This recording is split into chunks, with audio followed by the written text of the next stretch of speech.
Ma'am, you are recording. I started Record recording started now, from but here. even before, I thought it was you.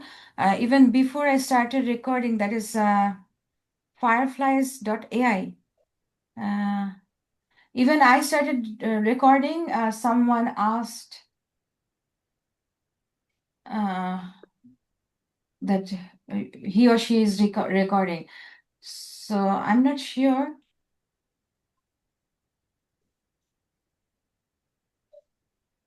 Anyway, Uh, yes, Fireflies, it's maybe somehow nickname. Uh, I'm not sure. Doctor,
Assalamu alaikum. Good evening from Dhaka and good morning in Arizona and all over the world. Joined everyone here. Most welcome to our today's international webinar on inauguration international webinar on sharing international experiences of community engagement and research. Many of our event participants are joining, so we are here delayed about 5 minutes. So let's congratulate everyone for joining here. First, I would like to thank you everyone for joining here. This is SM Firdaus, co-founder and the field coordinator of Acumen Haven. It's an honor to welcome all of you to this webinar. This webinar is jointly organized by Acumen Haven and Speed Bangladesh. We are deeply honored to have distinguished speakers from USA, Nepal, Sierra Leone, and Bangladesh. Dr. Sharmin Nasrin, President, Acumen Haven, and she is an faculty of Arizona State University from the Department of Civil Engineering. Dr. Dhiraj Pradhananga, President, the Small Earth Nepal, and head of the Department of Meteorology, Tribhuvan University, Nepal. Mr. Sesai, President, Sierra Leone Educators Association from Sierra Leone. Dr. Dan Mbati, President, AdiAfrica International from Nigeria. Dr.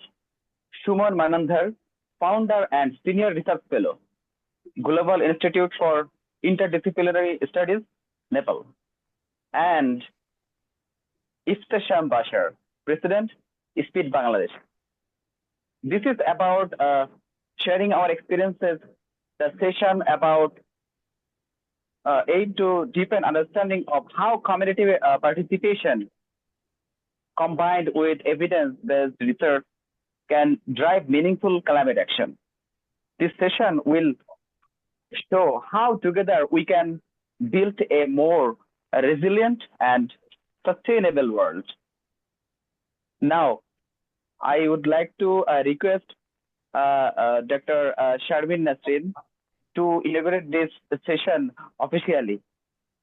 And I also want to share you that she is our president of Acumen Haven, and it is very matter of glad to share that her guidance and her supervision helps us to organize this international session and international outreach too. Mr. Dr. Shabin Nasrin, this floor is yours. Thank you so much, Isam Ferdos. Thank you so much for giving me the floor. Let me share my screen and then I'll start. I hope all of you can see my.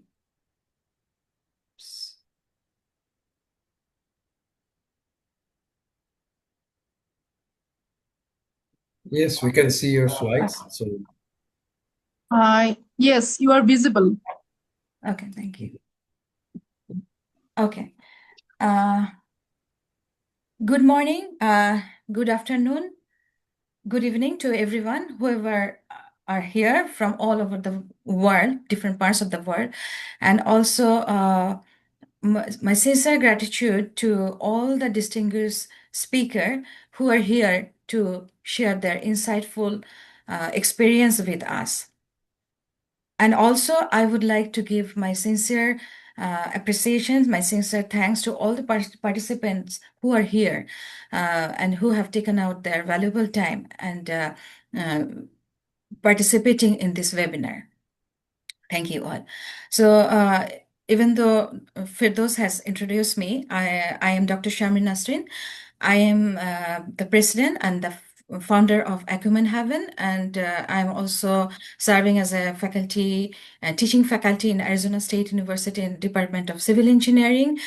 And today, I will be mainly talking about our organization. Mainly, I will be sharing our story of hope and action. So before I go into details about my organization, why actually we chose this date, October 24, because this is a day of unity and action. This is called as International Day of Climate Action or International Day of Climate Change Awareness Day. And also, it is significant because it is also marked as a United Nations Day. So, International Day of Climate Action because it has been initiated by Bill McVeigh, who is an American environmentalist and author. And he and one group of students, they have initiated this day as a Day of Climate Action. They started it as a global grassroots movement for bold climate action. So on 2009, many organizations from different parts of the world observed this day as a climate action day. And from then, actually, still many organizations are celebrating it as an International Day of Climate Action.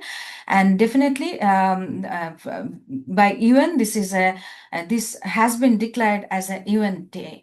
So, because they mark it as a founding of the UN and the spirit of global cooperation. So, these two event, even though one is 1945 and 2009, those two event or 2 day actually like marking of the days remind us that we must act collectively for peace, sustainability, and resilient planet. And we all are here together to achieve that goal. So now I'm starting my story. Today I will be just sharing my story. It is a story of Acumen Haven. And so I won't be going to any technical details, just what we do and what we plan to achieve. So you can see there is a lighthouse. So Acumen Haven wants to be a lighthouse. And it's a symbol of guidance, clarity, and transformation. Ma'am. Yeah. I'm sorry, ma'am, for interruption. Maybe the slideshow is not moving. Which slide you can see now? the first one. Slide. The first slide we are seeing. Yeah, we are seeing the process. Ma'am,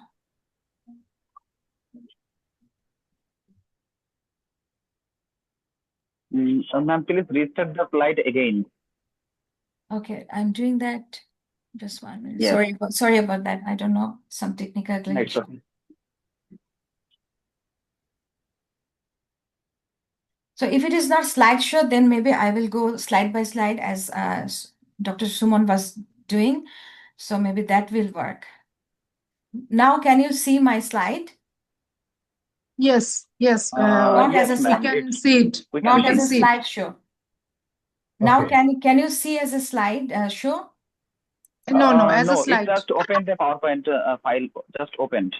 So the same problem is happening with me as well. So I'm just showing I will, instead of Okay. slideshow, I will just go through all the slide, how I told. So, Ma'am, you can continue manually. yeah, I'll continue manually.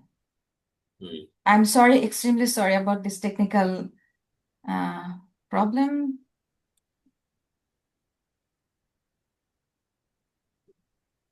So now everyone can see my slide. Yes. Okay, We are Yeah. seeing. that's good. Okay, I'll continue like that. So, so the thing what I was telling, that Acumen Haven wants to be a lighthouse who doesn't have we want to show the guidance to young generation, so that they can be a climate leader, so they can discover, learn, and transform the world. So, what is a moment of truth? How did we start? We started because I have added one picture here. Little boy is planting a tree on a cracked land. This is actually a symbol of hope, because even though the land is what I wanted to resemble here, even though the land is dry, but still the boy is hoping the plant will grow. So because how did it come? Because a few years ago, I thought that that how come is ordinary people like me or like us create extraordinary change. How can they do? So I just looked around. I saw that there are so many young people, young children. They are growing up in climate change, pollution, and uncertainty. Even, but still, another thing strike in my mind, that they are generation full of energy, imagination, and courage. So I understood that the real power change doesn't lie in policies or any institution. It lies in us. So we decided that we will empower young people, because they dare to act, they dare to care, they dare to dream of a better world. And in that time, in that moment, actually, this Acumen Haven dream came true. So the mission same. So we realized that the fight against climate change, it is just not about technology or politics. It's about people. So we people, communities, education, and empowerment. So our dream builds on a world where young people will lead the climate change fighting, and they will build climate resilience, and communities will take action against climate disaster, climate change. And we dream that world where hope is stronger than fear. So our mission statement, how we stated, actually, we empower youth, school, and underdeserved communities to take climate action through education, research, and community-led innovation. So building real solution for a just and sustainable future. And our long-term vision is to nurture a new generation of leaders who build a better world while tackling climate change head-on. We believe in empowering individuals with the tools and mindset to create lasting change for people and planet. So here is the mission and vision of our Acumen Haven, and it is mainly youth powered, even though like you can see, I am not youth, but still our power is youth. Our power is young generation. So this is a non-profit with youth powered, and for climate action they are working. Okay, so where we stand currently, the idea, even though this was there from long back, but actual idea of launching a NGO who will be working for fighting climate change came on 2024. But we started working on that.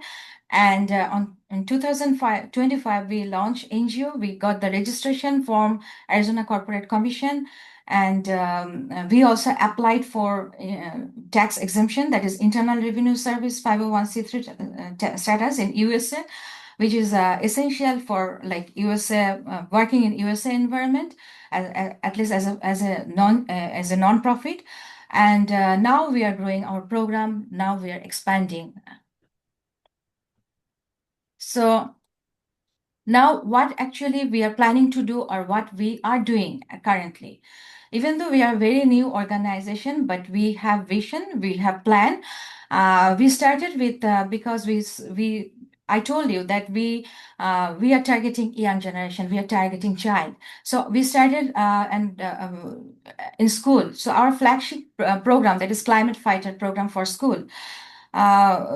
We started that, and in that program, we will deliver 3 workshops at school and help them implement 3 environmental friendly initiatives.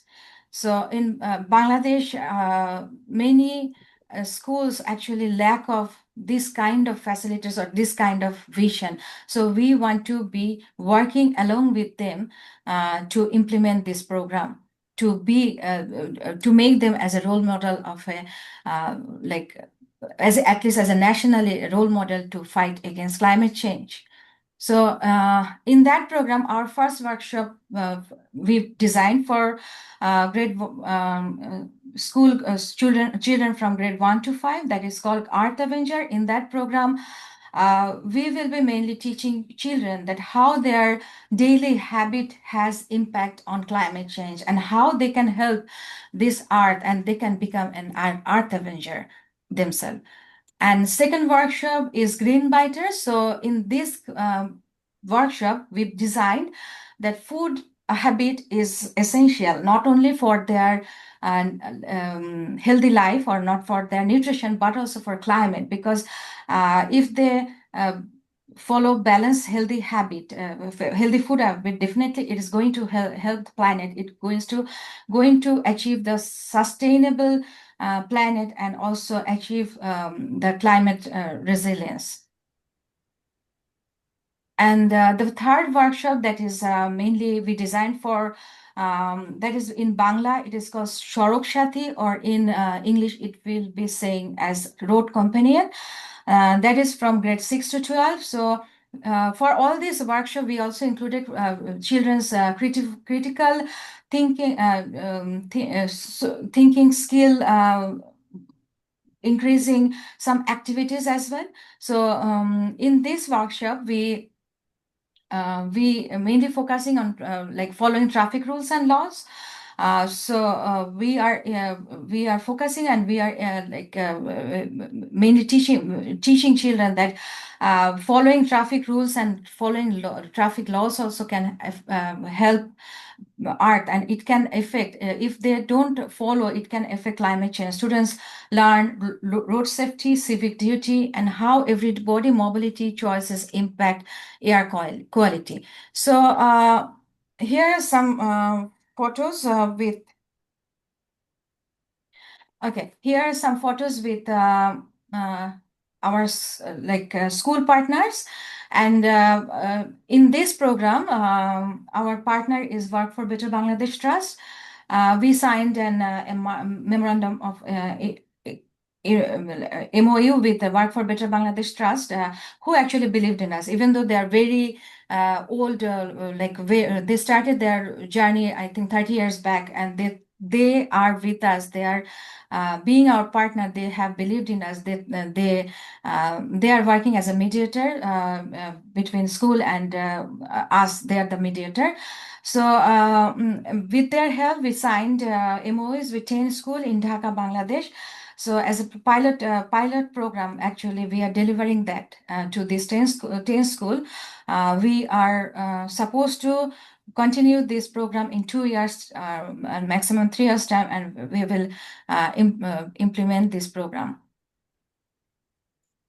So here are some photos that shows that our workshop in different school. Also, we train our volunteers because volunteers are the power of this. They are the youth, and they are also kind of bridging these children and us and this program. So we train before going there. We train them. So it's two-way process. We are training youth, those who are mainly universities or college students. And they are also learning, and they are also teaching, and after they get enough training, they go to schools and they train those young children to become a climate fighter. So then our another program is research workshop. We believe research skills are essential to climate action. That's why we run recurring hands-on workshop that teach youth how to frame problems, collect data, analyze, and turn findings into action. So we also we plan and also we have done some training. So to deliver practical and community-based training, one of the is fire safety training. That is mainly aims to raise awareness about how to prevent fire, respond quickly, and evacuate safely.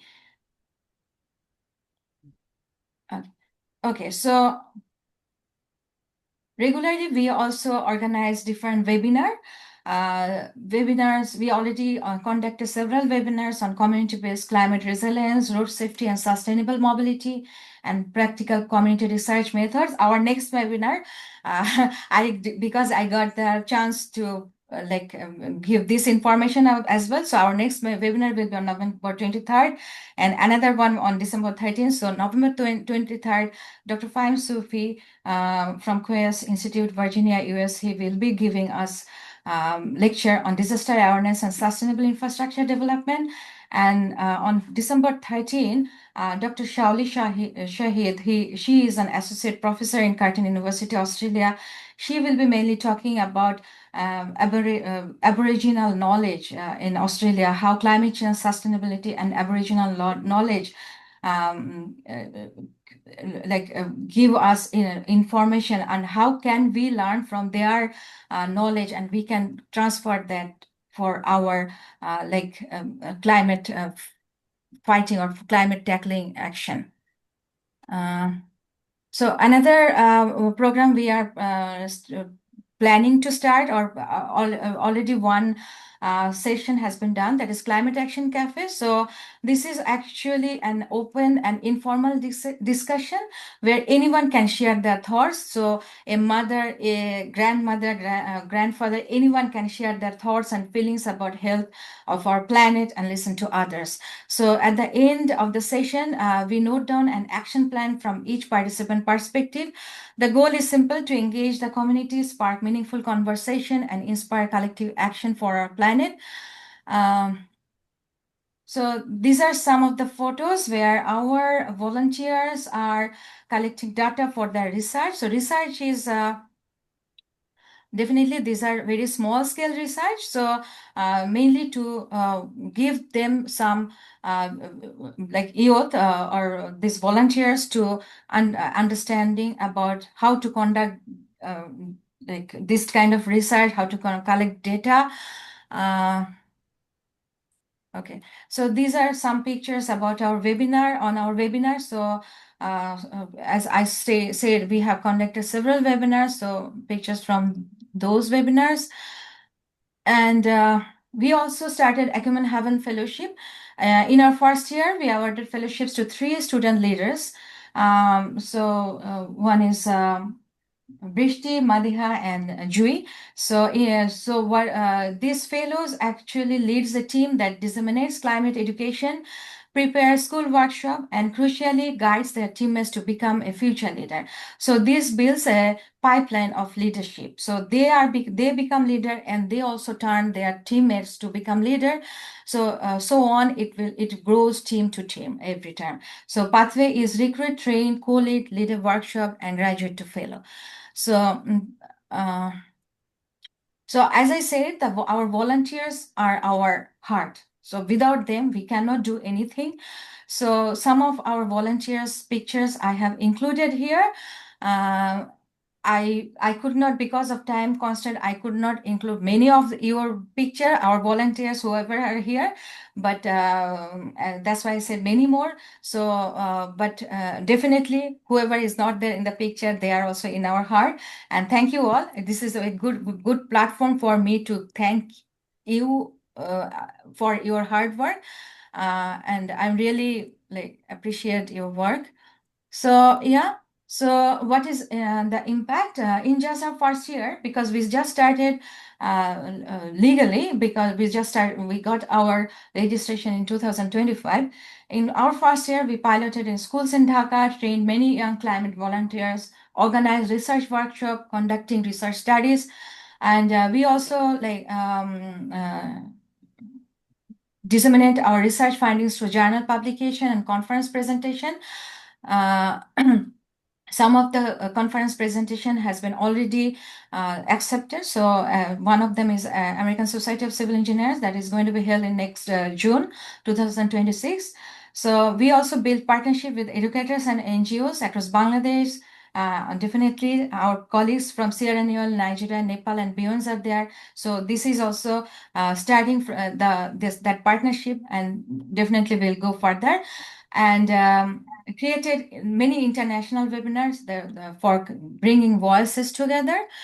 So as any young organization, we all have a lot of challenge.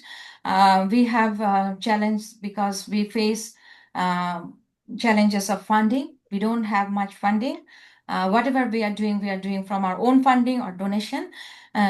Building partnership, that is also another another challenge, because we are new. So I don't blame others also. It takes time to building partnership, and definitely raising awareness in communities. So we are facing challenge for all of these areas, but we believe that every challenge is also an opportunity to grow stronger, more creative, and more connected with the people we serve. So for every challenge, we are getting more stronger. I definitely will say that.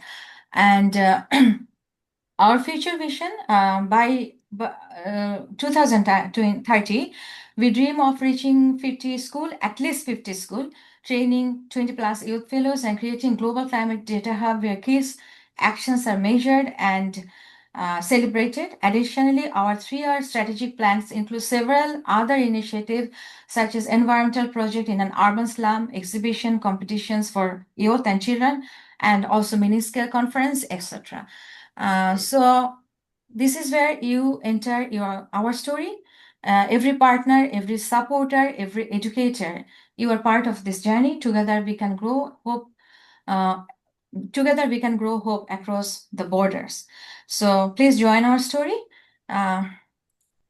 So I just want to reminding you the child planting a tree, the first one that I showed. That's the heart of Acumen Haven. So that is, as I say, that is the hope. So that hope we want to, that is only not one act, one seed, one young hero. We want to multiply that across the world. That is how we change the story of climate change. And thank you for all of you for being part of our story. So here is one video. I don't know if you can see, but I'll try to play it.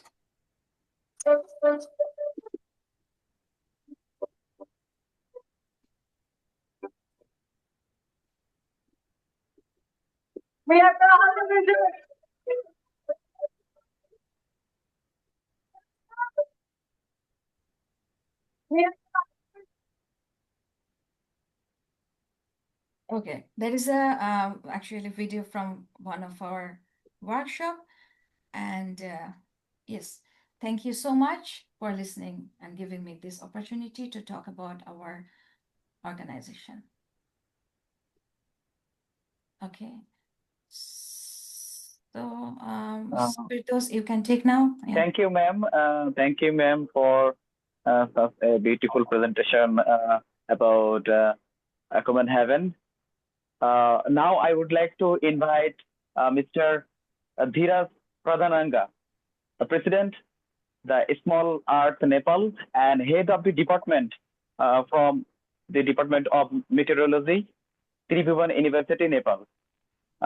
Please present your valuable presentation here. Thank you. Floor is yours. Am I audible? Yes. Okay, thank you. Thank you very much. First of all, Acumen Haven and Speed Bangladesh for giving me this platform and to share some of my experiences and for collaboration and networking. And I also thank Dr. Sharmin Nasreen for this connection.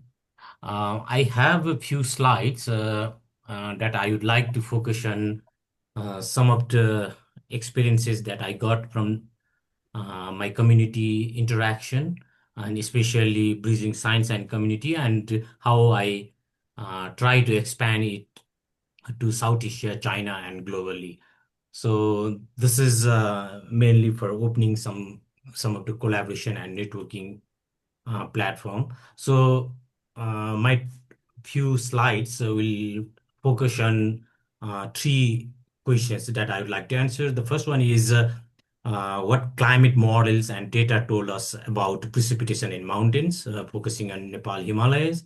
And the second one is what is our present focus in altered Earth of a changing climate. And the third one is making useful science and data to usable. For that, I'll be talking about not long, but one and a half decades of change in environment or a short history, and then take you to some of the mountains of Nepal Himalayas, and then a few opportunities or platform for South Asia, China, and global collaboration. And I congratulate Charmin for excellent initiative that she has recently started, and her team as well. It's very amazing, and I'm very much impressed with such a young organization doing so much work and so much passion she and her team has. I'd like to start with what climate data told us for Nepal. So not long time when we started similar kind of activities that Dr. Sarmin mentioned, many international days and climate action day or any others. And then we had very simple map prepared by uh, Saraju Baide, then Director General of Department of Hydrology and Meteorology. It's a simple climate data map all over Nepal is showing that temperature is increasing all over Nepal. And this is what we all used that time in 2008, 9, and so on. And similarly, very summarized climate change impact in Nepal were abbreviated as or summarized as precipitation and temperature changes. In the case of precipitation, we said that total rainfall or especially heavy rainfall events are increasing, and mainly 24 hours precipitation is also increasing. In the case of temperature, we started saying that days and nights are becoming warmer, and cool nights and cool days are less frequent. So we concluded saying that extreme weather events are increasing and more in a new years, new year, the coming years. And with that observed climate change, we also started looking at a future climate projection in Nepal with some models. And this is from Dr. Jagdishwar Karmachari, and he analyzed some of the uh, model data and said that our future is wetter. And that's not simplified as just a change in precipitation of annual, but also said that change in precipitation would be more in a wetter region and then less in a dry region. So in summary, we can say that in annual precipitation, drier region will be getting drier and wet region is getting wetter. Similarly, in a seasonal case, it's a summer, wetter summer. That means when we have monsoon from June, July, August, and September, 4 month season, the future will be more wet. It means when we do not need water, that time we will have more water. And similarly, drier winter. It means when we really need water, that time we won't have water. So this is a more water, less water scenario that were projected during 2008 and 9 when Dr. Karmachari analyzed climate models. So story ends like that. But what we tried to do in 2009, that with small initiatives from the practical action, the Small Earth Nepal led one project to go around Nepal and make awareness, climate change awareness program, and also gather some perception of people. So that was initiation that we did in 2009, and in 2010 we published one report, Impacts of Climate Change, Voices of the People.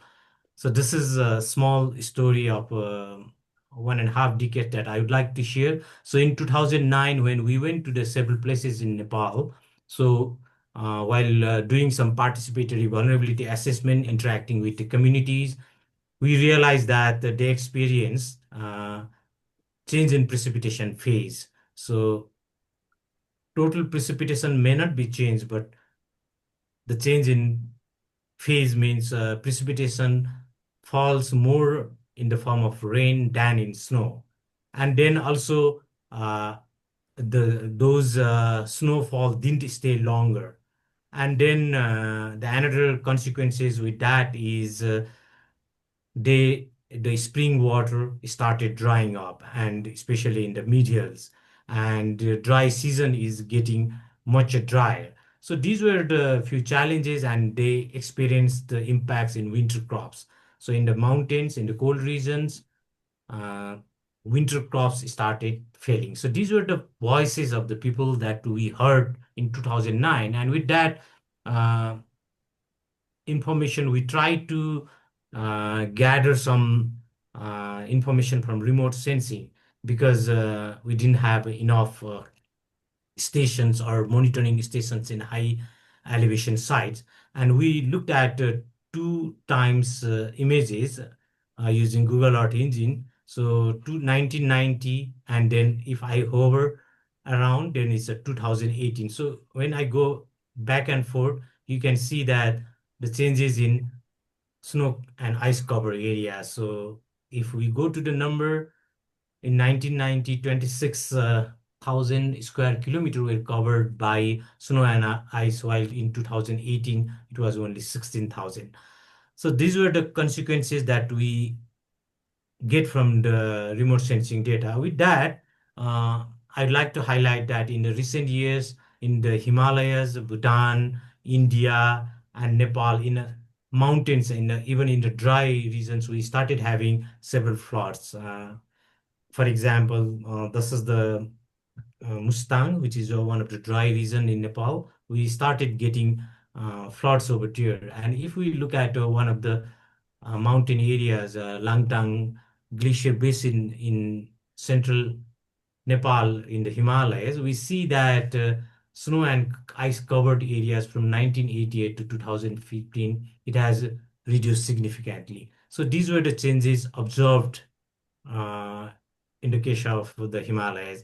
And with that, all the information we try to input into our observation that climate data couldn't tell. So looking from far western, we started to the western Nepal, central and eastern Nepal, and we gathered information even the last year and this year. We visited several places in high mountains, and this is my first AI image that I tried to portray here.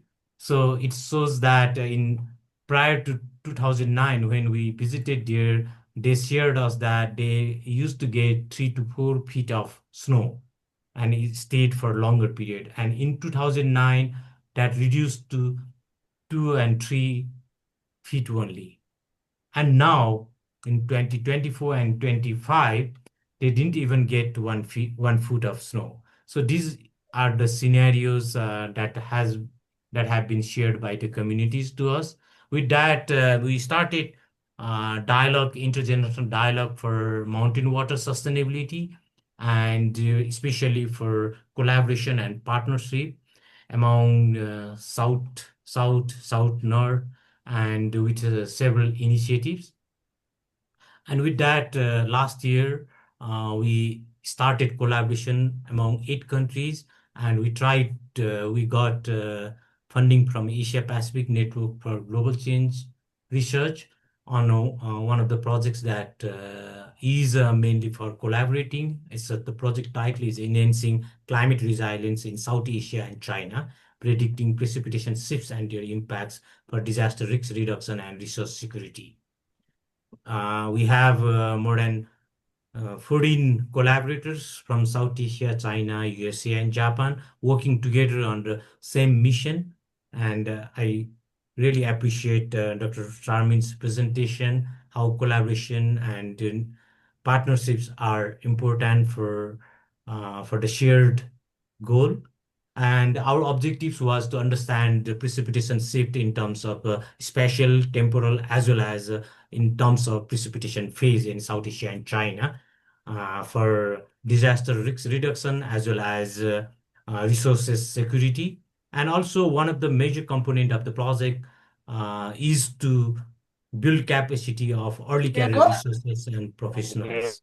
So that was one of the very much similar to Acumen Haven, building young generation, young scientists in the region.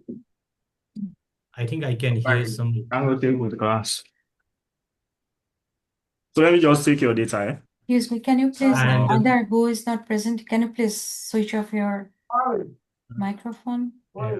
And the main activities of the project is to develop a vulnerability maps, and as I already said, enhance the partnership and collaborations, and especially building the capacity of early career researchers.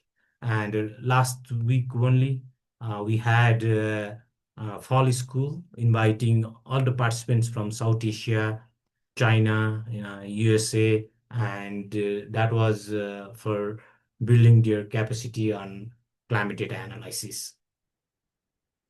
With that, there were several sites in South Asia and China, but in the case of Nepal, we have 4 sites in Karnali, Mustang in western Nepal, Langtang, and Everest region in the eastern part. And we try to first analyze climate data, available data, as well as remote sensing analysis, so that we can see the changes in snow cover and snow and ice cover areas. So these were the few results that we received. And similarly, we started communicating with the communities, understanding what they are experiencing, and combining their knowledge with climate data, and especially how the changes in precipitation patterns are impacting their livelihoods, as well as in the case of biodiversity. With that, because we wanted to have a network established to work on these factors, so earlier or last month, we had recently formed the Asian Monsoon Climate Change Adaptation Network. We have named it as a AMCLAN, and we are planning to expand that network to other countries and globally. And this is one of the platform that everyone may want to join and collaborate. So there were at the moment Japan, Bangladesh, India, and Nepal who signed the document. And this the project that APN project will be continued by this network. And with that, we are also moving ahead with H2O, Himalayan to ocean, especially using some glacier hydrological model for research, capacity building, awareness, and collaboration.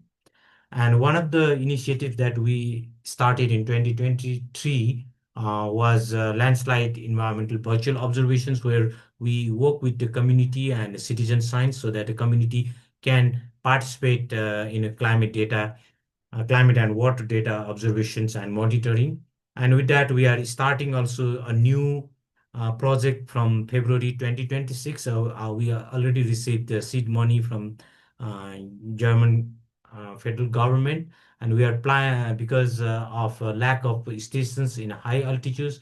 We proposed monasteries and schools. These red marks are the location of monasteries, and we wanted to fill the gap with those sites as stations. And we are starting with one of the monasteries from the February as a pilot site.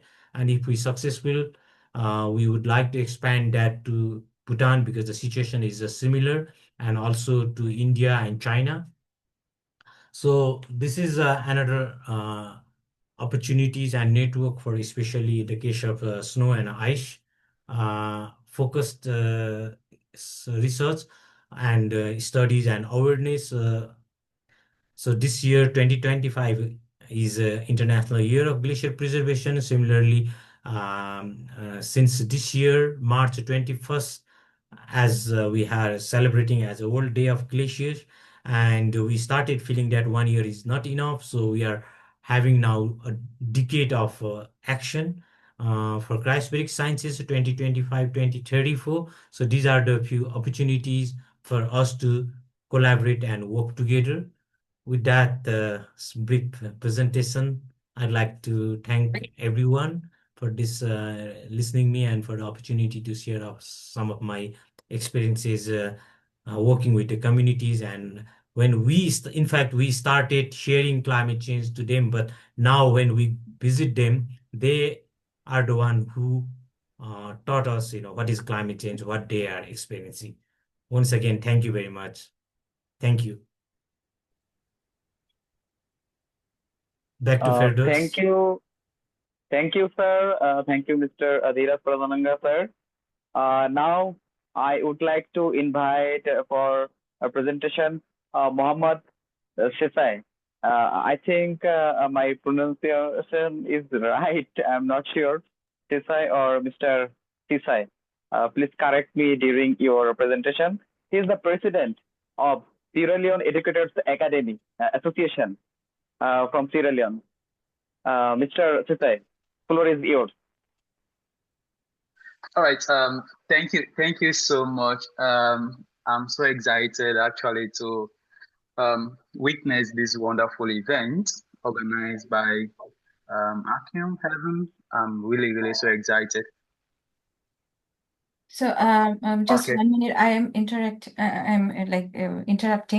I'm showing your document. Is that okay? Like as you said, you want me to show the document or like the presentation? Mohammed Yeah, it's okay. It's okay. Okay, that's good. Yeah. So thank you so much, Doctor, for giving me this opportunity to witness this wonderful event. As the presenters, I was introduced in the event, like I am Mohamed Sisse, president for Sierra Leone Educators Association, and I'm working as a humanitarian activist for over 5 years now. I've been in this field. So I'm so delighted to share a little bit of activities that we are doing in Sierra Leone as a youth-led organization. So Sierra Leone Educators Association is a registered youth-led non-governmental organization committed to advocating for quality education, children's and youth empowerment, and community resilience in Sierra Leone. This organization was founded on May 2022 with a mission to empower educators, uplift students, and strengthen communities through innovative programs and multi-sectoral partnership that create sustainable pathway to quality education and youth development in Sierra Leone. So we have different activities that we are doing as an organization, wherein we provide life skills training programs for children and also educators. Also, we also have a leadership program that we are also working on. But one of the key areas that we also concentrate on climate action program, wherein on June 2025, we launched our Green School project, wherein we decided to go into different community schools because Sierra Leone is among the African countries that experience climate effects. Like, we have certain schools in our communities are sometimes affected with heavy rains. So sometimes the school structures they have been demolished as a result of heavy rains, and also houses and also school structures also affected by landslide, mudslide. So all of these are caused by climate change. So we decided as an organization to go into climate action programs to see how best we can give back to the society to promote climate actions in Sierra Leone. So before going in depth into this, I will just want to share a simple story of one of the things that we have done in our communities, which is the Green Educator story. Very, very interesting to hear. There was a school in our community that experienced has a very big problem in terms of trash. So after lunch, like the schoolyard is always filled with plastics, bags, papers, and food scrap. So the place became very, very dirty, and it encouraged a lot of flies around the school premises. So the kids, the teachers, and even the parents, they were very much unhappy as a result of the situation of the school environment. But no one was taking an action towards that to see how best they can address the problem. So there was a time when a new teacher arrived in the school called Mr. Sise. He arrived in the school, and Mr. Sise is a very great teacher with a bit of experience in terms of climate change. So he told the student, obviously, that let's become the green educators. So the main plan for this one is to separate the trash, because the old school compound sometimes being littered with plastics. So they decided to come up with this initiative, the Green Educators Club. So he brought 3 old drums and painted them with different colors. The one is green, the green bean, and the other one is blue bean and the black bean. There are 3 beans. So the green bean is mainly designed, to dump like banana peels and also food leftover, while the blue bean is being used for plastic bottle bags to be recycling. So the last bean, which is the black bean, was for every other things that the kids can collect in the school premise. So this Mr. Sise came up with this initiative, brought the drums, the old drums that he collected in his house, painted them with different colors.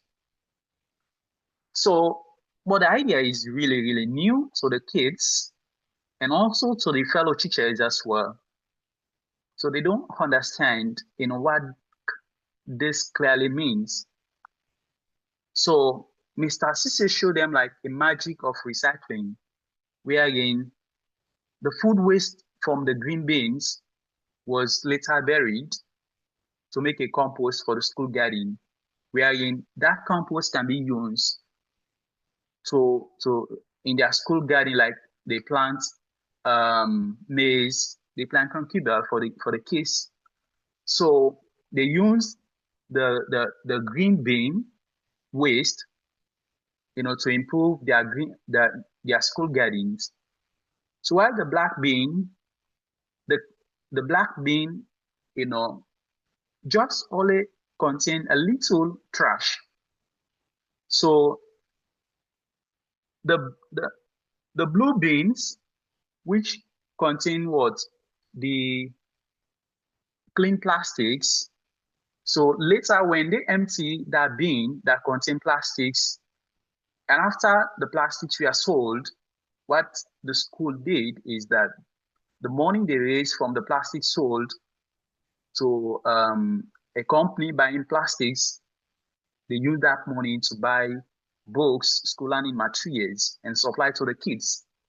So the kids actually became very more interested on the initiative, because one, the project brought like books for them in schools, and also the project also, like most of the litters, like the waste that they normally dump in the school premises are no longer seen within the school premises. So flies went away, they cannot see them again. So the school became very much clean.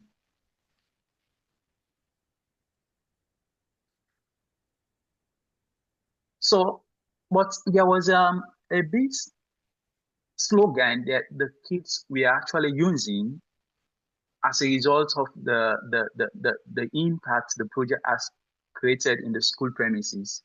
So the slogan was,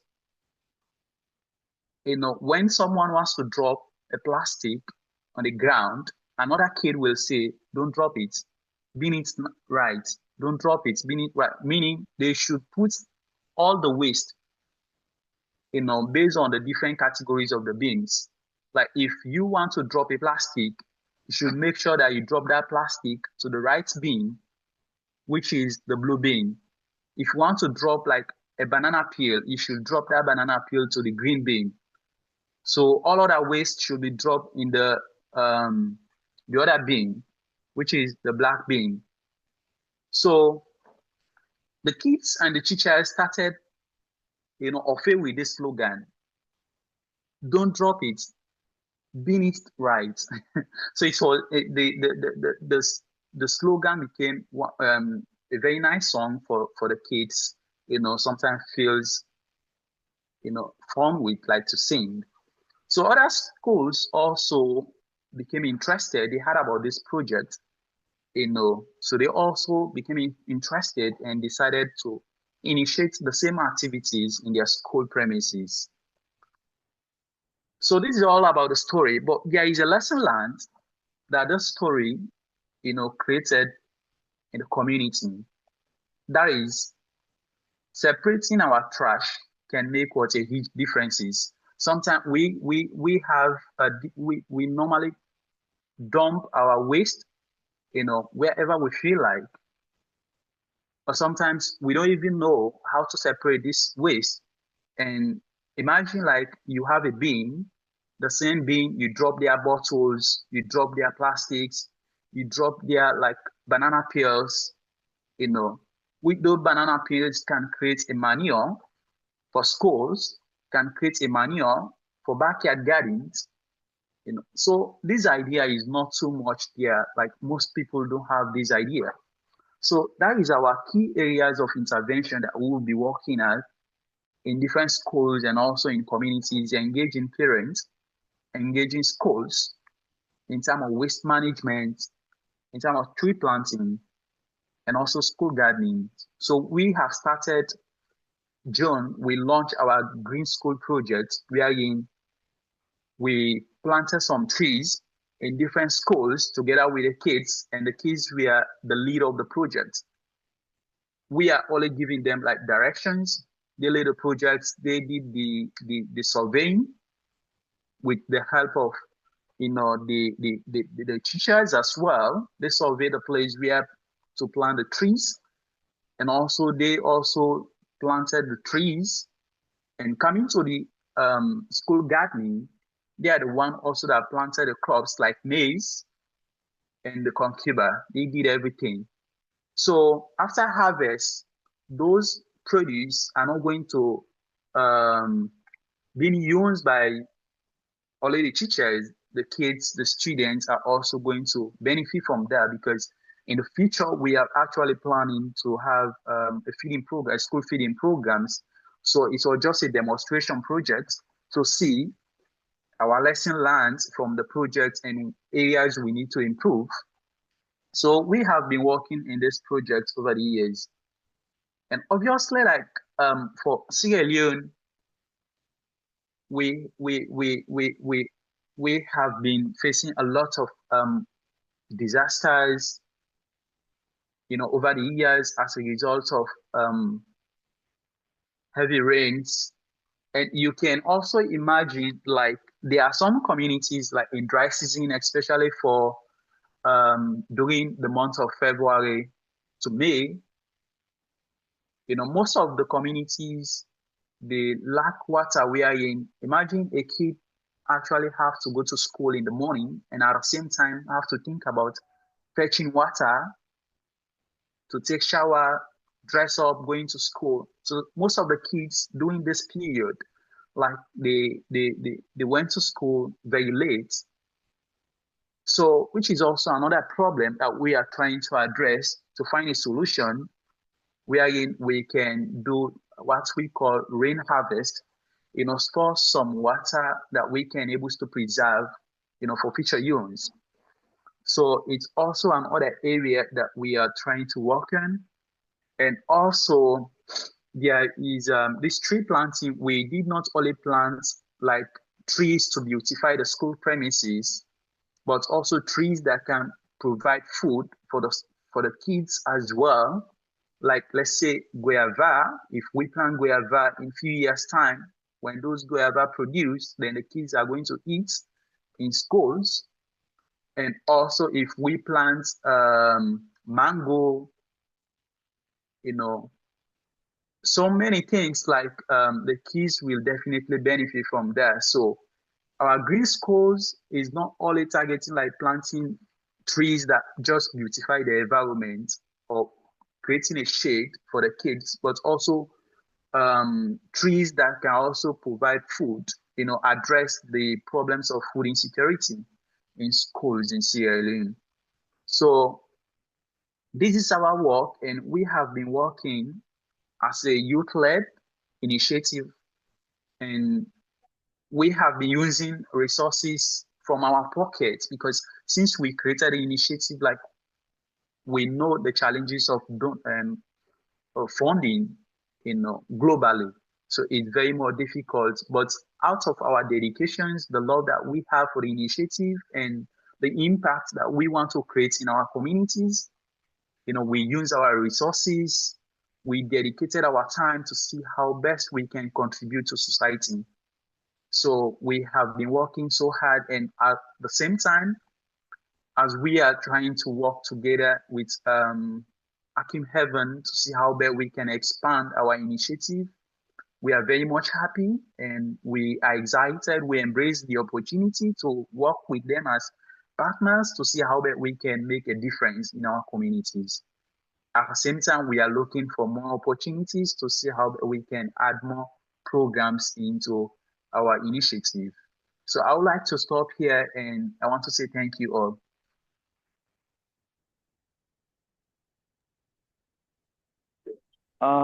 Thank you so much.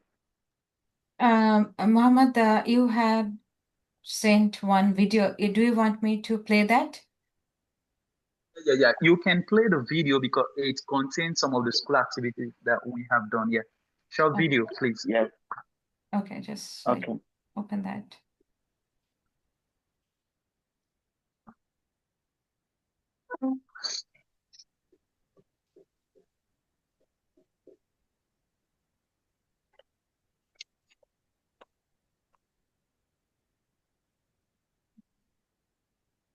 I hope all of you can see. Yes, it's visible.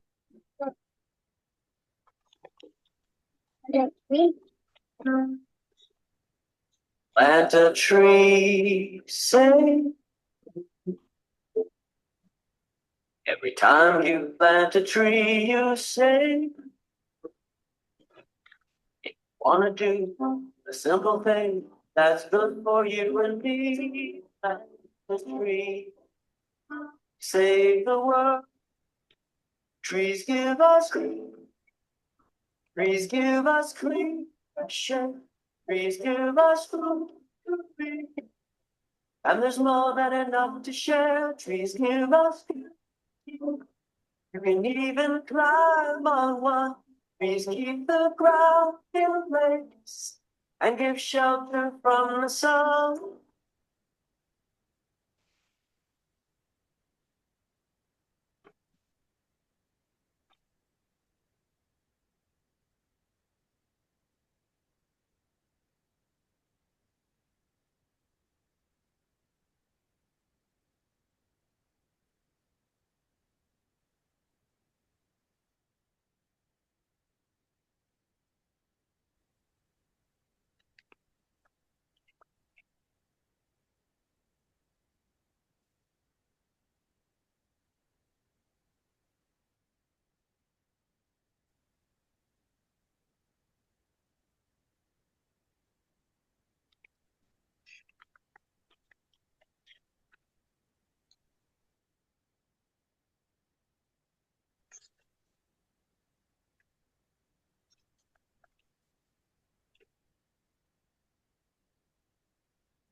Hey, you will be lawyer for you.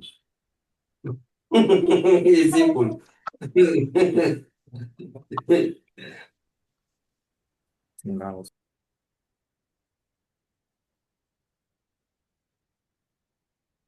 Great activity by Mr. Asuse.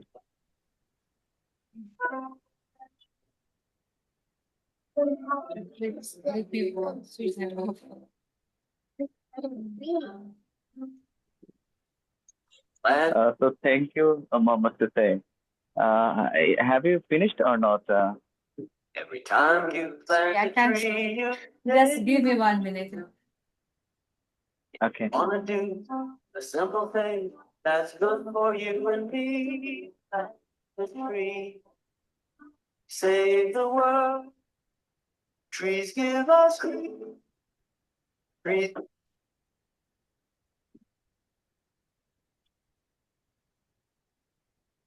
Sorry, I wasn't able to find it.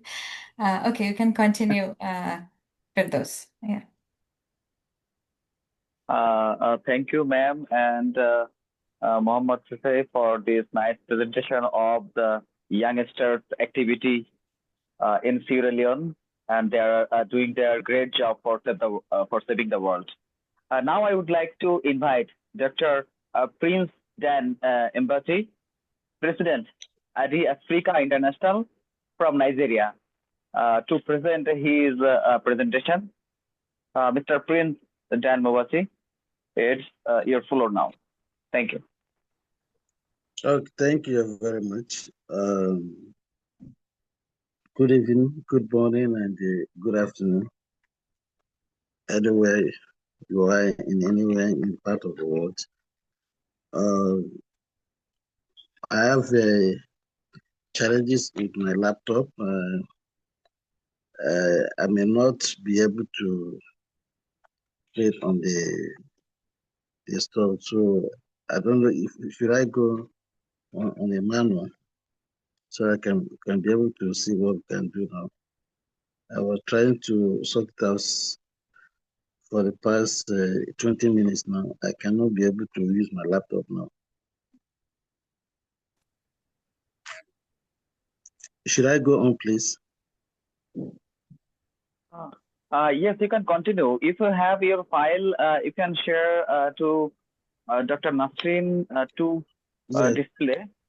Would you like to share that? If you wait, want, let me check. Okay, but I yes. can still, okay. If you share us, we can show that on behalf of you. Okay.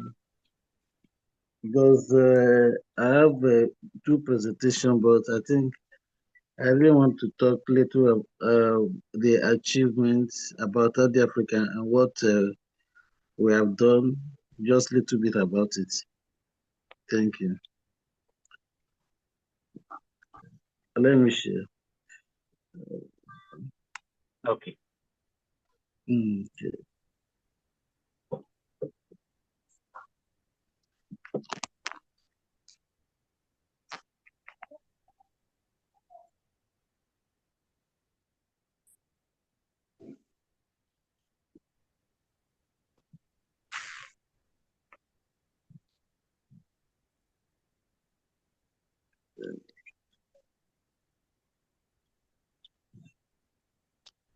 Can I start talking?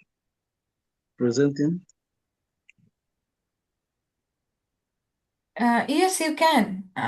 Do you want to share You can any start, please. presentation or just without presentation? You can start, whatever way you want. Okay, thank you. Thank you. I want to present about some of the activities and the mission and visions of AdiAfrica and some of the programs we have successfully done. The AdiAfrica is an Africa Global Development for Positive Change Initiative. It's an international organization set up in promoting environmental, social, and governance, as well as sustainable development goals, SDGs, to transform our world, circular economy, peace, leadership, transparency, good governance, training manpower for sustainable development in Africa and world at large. As part of its activities, we collaborate with government, academic, research institutions, relevant institutions, NGOs, development actors, peace practitioners, environmentalists, social academia research, leaders of social justice, journalists, socially engaged professionals from various fields, including religious, health, planning sector, to offer expertise in our thematic areas of peace, accountability, advocacy, and leadership. We have education, health, and agriculture, climate change, renewable energy, and sustainability at large. Trading, international relations, conflict resolutions, communications, with the aim of contributing towards Africa's sustainable development and the world at large. Then, when you come in terms of our visions, the network seek to engage and focus on all aspects of SEG and DG areas and sustainability at large, including circular and the integrative economy development, education, peace and conflict resolution, and governance accountabilities, and leadership, scientific research, climate change, health and medicine, food security, which aim at informing policy formulations for all-round sustainability, growth, development, as well as peaceful coexistence in Africa and the world at large. Then what's on the ground, some of the things that we're discussing today, because I've paid much attention to listening to the presenters in our own AdiAfrica, some of the achievements we have done. One of them, we restoring like peace in Omuma Ichi in River State in Nigeria, Return Corpus set up support climate change, like educate students. We visit schools. So our teams go to high schools to have a talk with the students on climate education. So these things are the programs we have successfully done in many schools, not only in Nigeria and outside the country, in Africa, where some of also the what AdiAfrica also done. AdiAfrica was part of the team that drafted us Uganda climate change bill. That was in 2022. AdiAfrica was fully part of the people that the team, the organization that drafted the Uganda climate change bill. It was a very big honor in Africa that the AdiAfrica is the only organization that was nominated to be part of that important task.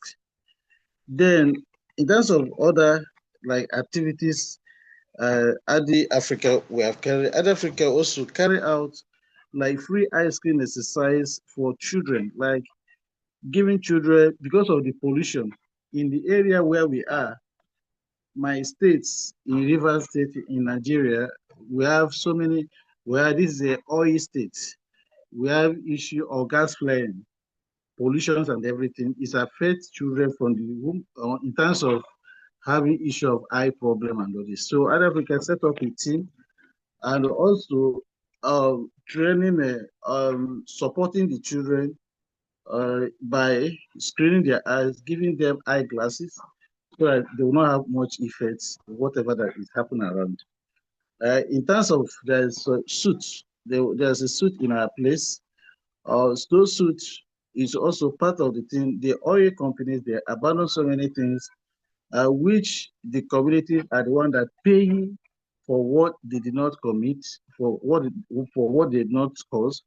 In terms of doing that, then AdiAfrica as well also go to various communities, meet them, have a talk with them, tell them how to prevent it. So some of these things are part of the job that AdiAfrica have been doing. Then on the issue of AdiAfrica also training local people on agribusiness. Training, we have trained about 1,500 people on agribusiness. We train them in agribusiness, and over 400 of them today are well equipped today. They are doing very well. For 1,001 is not really doing well. For 400 of them today, we can boast of what they have done. We trained them. We also, AdiAfrica supported them to set it up. So it's part of the work that the AdiAfrica is also doing.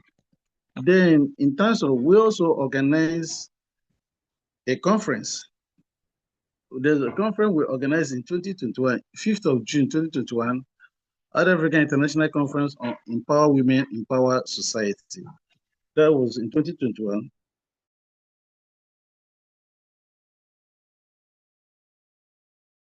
That was when we initiated that program. Nice was AdiAfrica International Conference on Environmental Education, July 2021. So it was some of these conferences are international conferences, because let me say, AdiAfrica, we set up it's not an African organization, it's an international organization where we have directors from Australia, directors from Belgium. One of the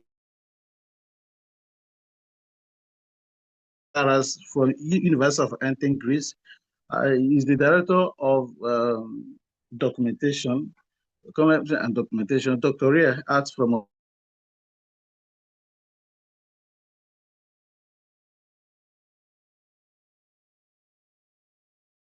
Australia, the head of the AdiAfrica. In that international convention on improving educational practices in 2021, 10th of August 2021.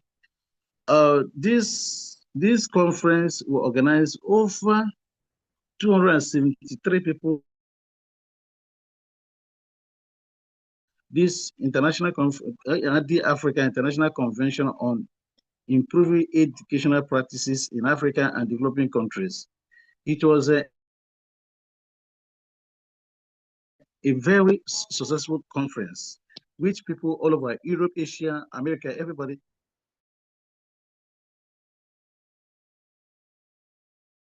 everyone were present. People from different students. We are part of the process. We are part of the conference. It was a very huge success. We AdiAfrica also organized international convention on peace building. That was also October 30th, 2021. Because when we talk about the environment, we will talk about climate change. We'll also talk about peace. Some of the conflict we are having today, not only in Ukraine or in part of Africa, without peace, the environment will be messed up.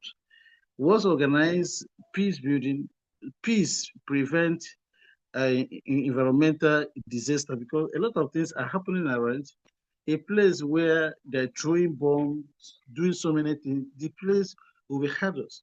So what AdiAfrica talk about most of the time is also we talk about the peace, how we organize peace conferences, and this peace conference was a very huge success.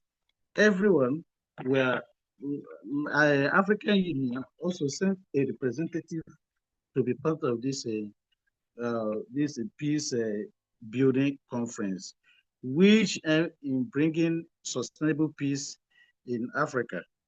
So we are doing a lot of work. Then AdiAfrica also organized one of the also conference in Leuven in Belgium. That conference called International AdiAfrica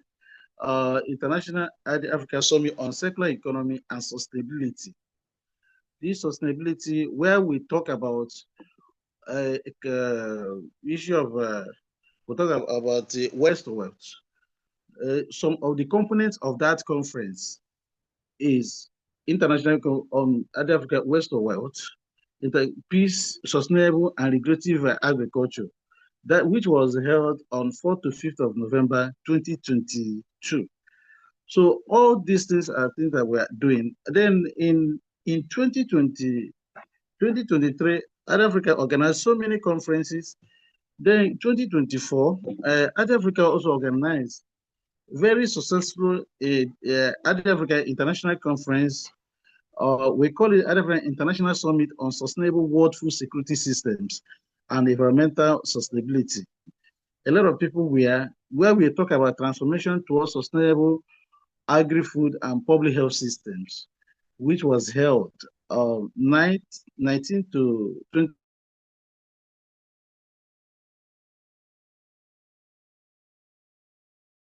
of December 2024 at the Federal Ministry of Foreign Affairs. And then on the type of the conferences that AdiAfrica we have attended, because I didn't want to go into the debates.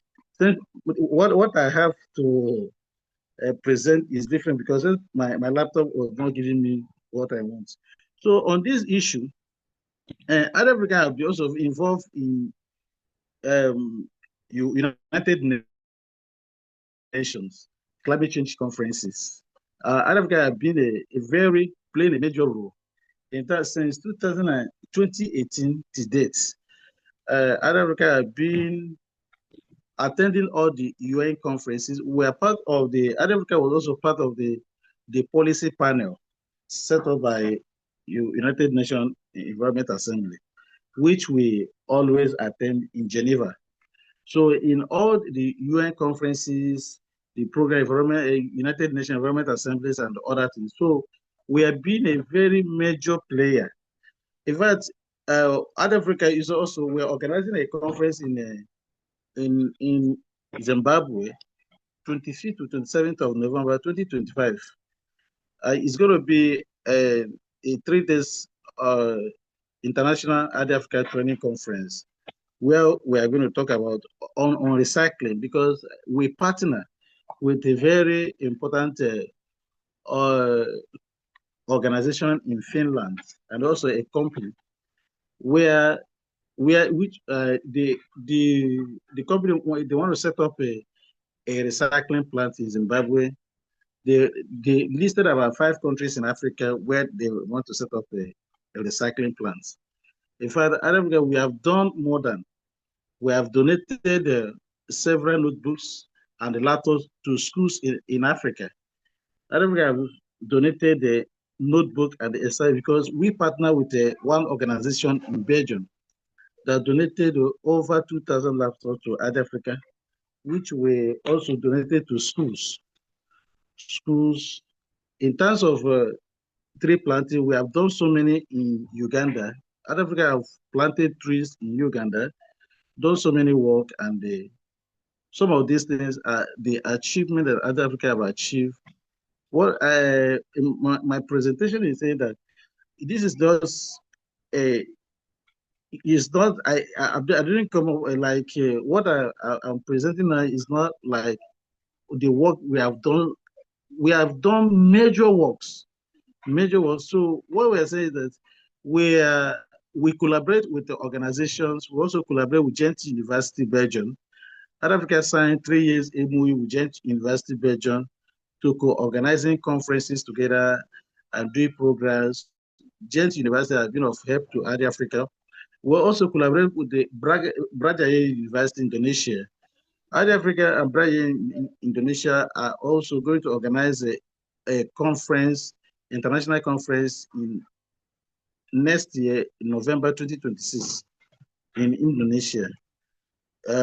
The AdiAfrica also, we are also organizing another international conference in Finland. AdiAfrica, in partnership with the Ministry of Agriculture and Environment in Finland, to organize international conference, which will be coming up on August 2026. So, AdiAfrica, we are doing a lot of work. We are working, trying to see how we can, is also partner with other international organizations. Like by December 1st and December 1st to 12th, AdiAfrica is sponsoring under United Nations Environment, sponsoring about 5 delegates to attend the United Nations Climate Change United Nations Climate then the United Nations Environment Assembly, where we are sponsoring some people to attend such a program. AdiAfrica have been of help to so many organizations in Africa in terms of promoting environmental sustainability, because without environment, we are nothing. We are also a partner with SPEED. AdiAfrica also partner with SPEED in Bangladesh. So what we are saying now is we really want to make sure that Acumen Haven, which is a very important organization that set up this program, which all of us were here today, we are celebrating it because of coming up with this kind of initiative to set up this kind of program today is a welcome development, where we see it as a stepping stone at the right direction. So AdiAfrica will continue to be part of the progress of any organization. We are very much open for collaborations that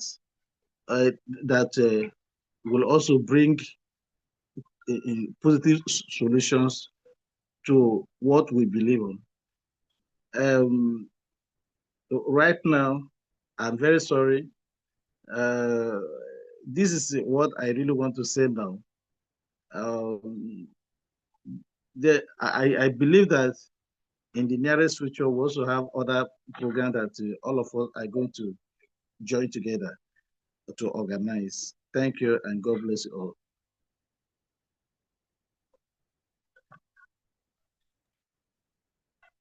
all. Thank you so much, Mr. Dan, for your valuable presentation. As we have discussed, Internet AdiAfrica is a very reputed organization in Africa and all over the world, and they're working a lot of development for the people and the environment too. Thank you for your contribution. Now I would like to invite to present Mr. Dr. Shuman Manandhar, founder and senior research fellow of GIIS,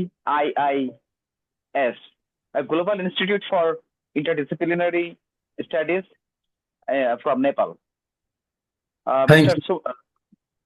Please. Yeah, thank you very much, Faraz, giving me this opportunity to present my today's research topic. And then I'm very much pleased with Dr. Sharmin to get in touch with her and for this forum. So now I would like to share my presentation. So let me check on my side was okay. So now is it visible? My slides are visible? Yes, sir. We can see your slide. Oh, okay. So I'm going to share in a PowerPoint slideshow mode. So please let me know whether it is visible or not. Okay.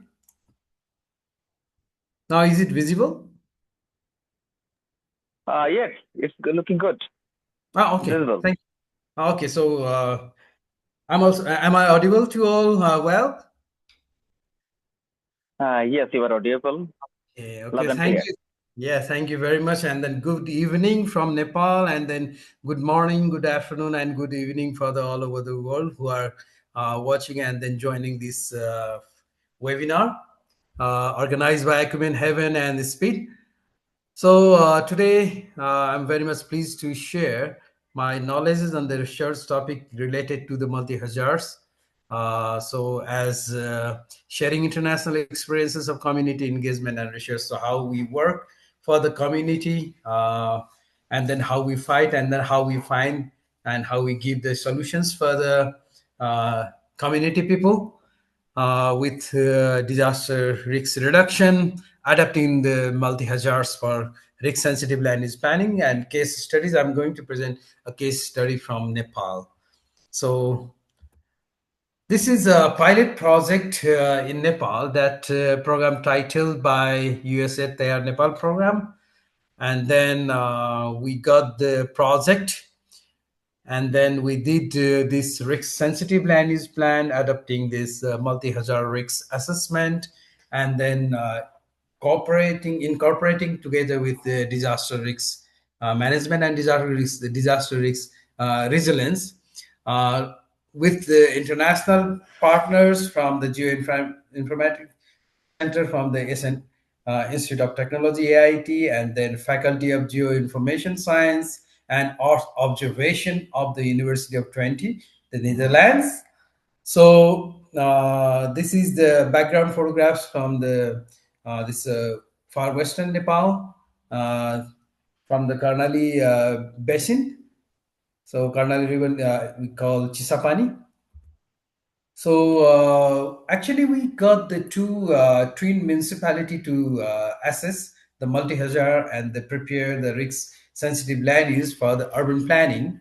So here I'm due to the shortage of the time, I'm just going to present a brief story and a little bit detail about only one municipality that we used to call here. I'm presenting Langki Chuha municipality, which is located along the national highway towards the north and south, and then covering the area of 225 square kilometers. That we can see here the map of this municipality in Kailali district of this Sudur Paschim Far Western province.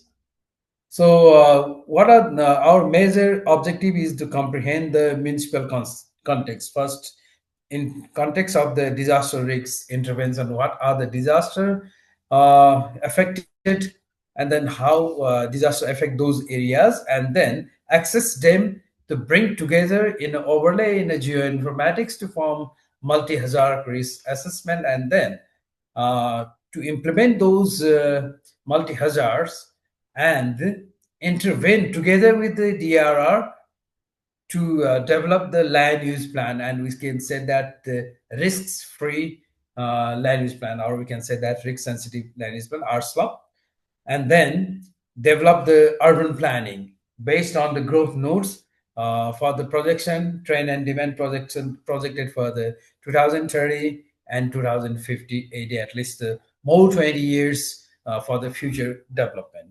So in this context, so while we observe, just before that, I saw you in the background introduction, background photographs that you can see that view towards. When we walk inside, this is the foot of the Himalaya that we can see lots of debris and landslides brought many sediments here. Here you can see here a big boulder was transported during the debris flow. And then there is a very small house the local people built here. Okay. And then we were very much surprised that after 9 months with a team, and then we again moved to the same place to show the disaster risk prone areas.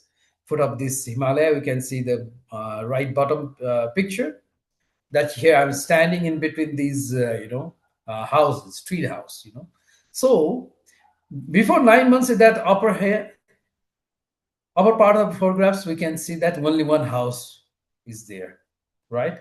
And there is a big boulder. After 9 months, that big boulder was disappeared completely, and then you can see a twin house. And then I was surprised, and then our team also got surprised. You can see the back of the this house. There is nearby very big, shivaliks. So sedimentary rock mountains. So this is the Tarai region, and then just back up this foot of the hill, there is a mountain appears. So means it indicates the thrust fault. So the highly prone area. This is the reason that here lots of boulders had came here, but the people didn't get aware that they don't, scare of those boulders and then sediment transportation, landslides, debris flows. And then I just asked nearby people that where was that big boulder disappear? Oh, they said that they just broken it out and then disappear. And then you are not afraid of these landslides and debris flows. It can carry your life, your properties, everything. They said no. Means there is no any awareness to the people. They don't care.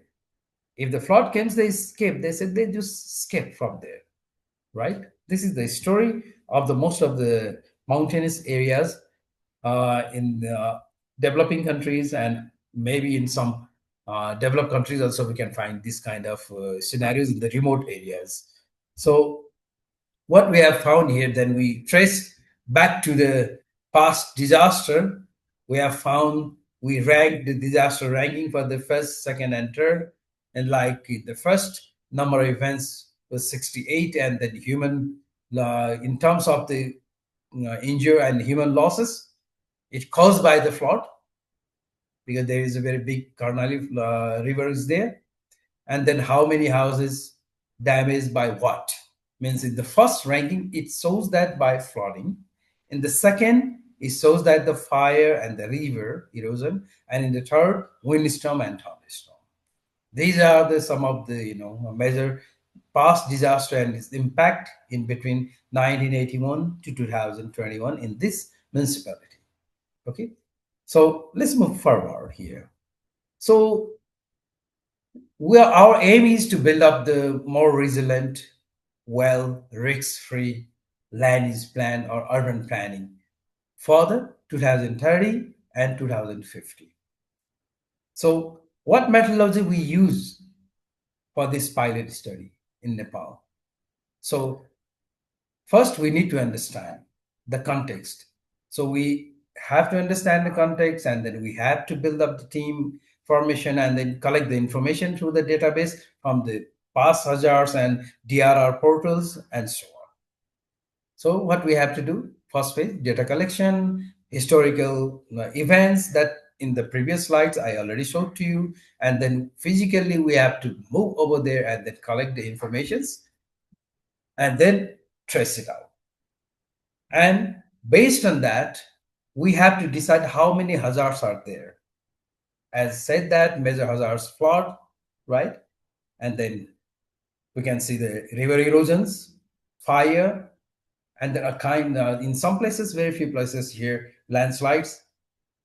And then afterwards, we have to carry out the vulnerability assessment and then exposure, loss and damage capacity. Okay. So all these things, we can get from the data collections through the socioeconomic, demographic, and then historical damages as well. And based on that, we have to prepare the different layers of the hazards and overlay them and then find it out what is the high hazard, low hazard, and the medium hazard of that area. And then based on that, we have to identify, we have to analyze the growth, population growth and the demand analysis. So for example, not only the population, we have to check about the land and infrastructures, spatial growth, and then how people are migrating from one place to another. These are the important parameters that we need to analyze them. And then where are the places? What are the major places that mostly people would love to stay, whether they are safe or not? So based on that, we have to analyze them, and then we need to predict their trend of the areas from where, or we can say that from the mountainous area to the center, in which direction, in which part, in which areas their population density are going and concentrated in that particular places, and whether those places are really good, suitable, or need to avoid or need to control. So we need to analyze them and then prepare the risk sensitive land use plan for 2030 and 2050. And based on that, while we prepare the land risk sensitive land use plan, then we have to give the land use policy based on the hazard and the population movement and the present scenario of that geographic context of the municipality. And then we have to build up the planning regulation and building bylaws. And then we need to keep the DRR intervention where most of the disaster prone areas. So what we did here, that in the phase one, as I said, we prepared the conceptualizations and then did the workshop first. And then we went to the site again for the phase two and then did the data collection, share the multi-hazard risk assessment, and carried out the workshop two with the stakeholders like municipality, ward chairpersons, and related stakeholders and the local people. And then in the phase third, while we prepared the risk-sensitive land use plan for the 2030 and 2050, incorporating land use policy, planning regulations, and then DRR intervention, again, we did the workshop with the people, local people, and then engaged their participation effectively, and then modified them, and then prepare the final document. So this is the major methodology we carried out during our study, right? So while we carried out the multi-hazard risk assessment, so these are the kind of like methodology for the hazard. We prepare the intensity maps for the different return periods, or you can say that susceptibility map. For example, that if we see for the landslides or those things like 10 years, 50 years, return period, 100 years, right? And then afterwards, we try to find out the element at risk map we prepared with quantification, how much, what are the elements and how much quantifications with the elements at risk. And vulnerability assessment, as we can see here, the curves for the different types for the of element at risk, and losses in terms of cost and vulnerability for each frequency, each elements, and then risk. All integrate the losses and different frequencies of the, under those areas, we can find it out the risks here. We can find here A, B, C. We can, so for example, these, like if the arrows shows here like the individual loss scenario, average annual loss, and hence we develop the risk score. So these are the methodology to carry out the multi-hazard risk tasks. So as we know that the risk is simply the functions of the hazard, vulnerability, and exposure. All we know. Okay, and then how we combine all those things like hazard maps, with the frequency class and intensity class, low, moderate hazard, physical vulnerability. Physical vulnerability for each hazard type, like it causes to the building, people, agriculture, crops, and roads. And it exposed. So where does it expose? Element at risk means what? For example, if we say that here, flood, landslide, earthquake, wind. Similarly, for the building is one element, another is the people, crops, and roads. And combined with this risk profile for municipality, we have to find. Okay, these are the algorithm that we have prepared for these to find the combined hazard map, and this is an example that we prepared combined hazard map. Then we will come one by one, step by step, how we prepare these, overlay these hazard maps in the coming slides.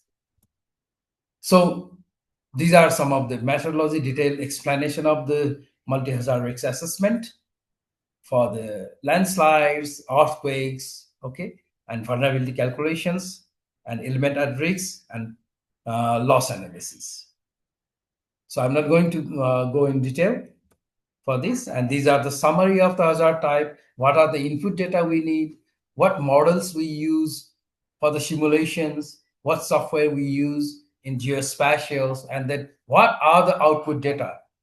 So these are the summary table that makes you the more clear that how hazard assessment were carried out during our project, during our research in that Lamkitsua municipality. Okay, so first we have prepared the individual hazards. So this is one of the examples here, what we have here, like for example, one, flood for 50 years return period. So first, left top hazard maps in terms of building loss. Corresponding, while we move from the left to right, we can see here population loss for the 50-year. Okay. Similarly, what we prepared that landslide susceptibility map. We can see here in the mountainous part, in the northern part, these are the high hazards because mountainous part is here. All the green part are the flatlands. So there is no landslides over there. Okay. And then we check, for example, one for the windstorm for 25 years of return period. And this is another example for the elements of agriculture loss, crops. How much crops are lost due to windstorm? Okay. And then here, earthquake for the 475 years of return period. In terms of building loss, we prepare the hazard map, and then population loss. And then we have prepared the fire susceptibility map as well. Okay. So these are the typical examples.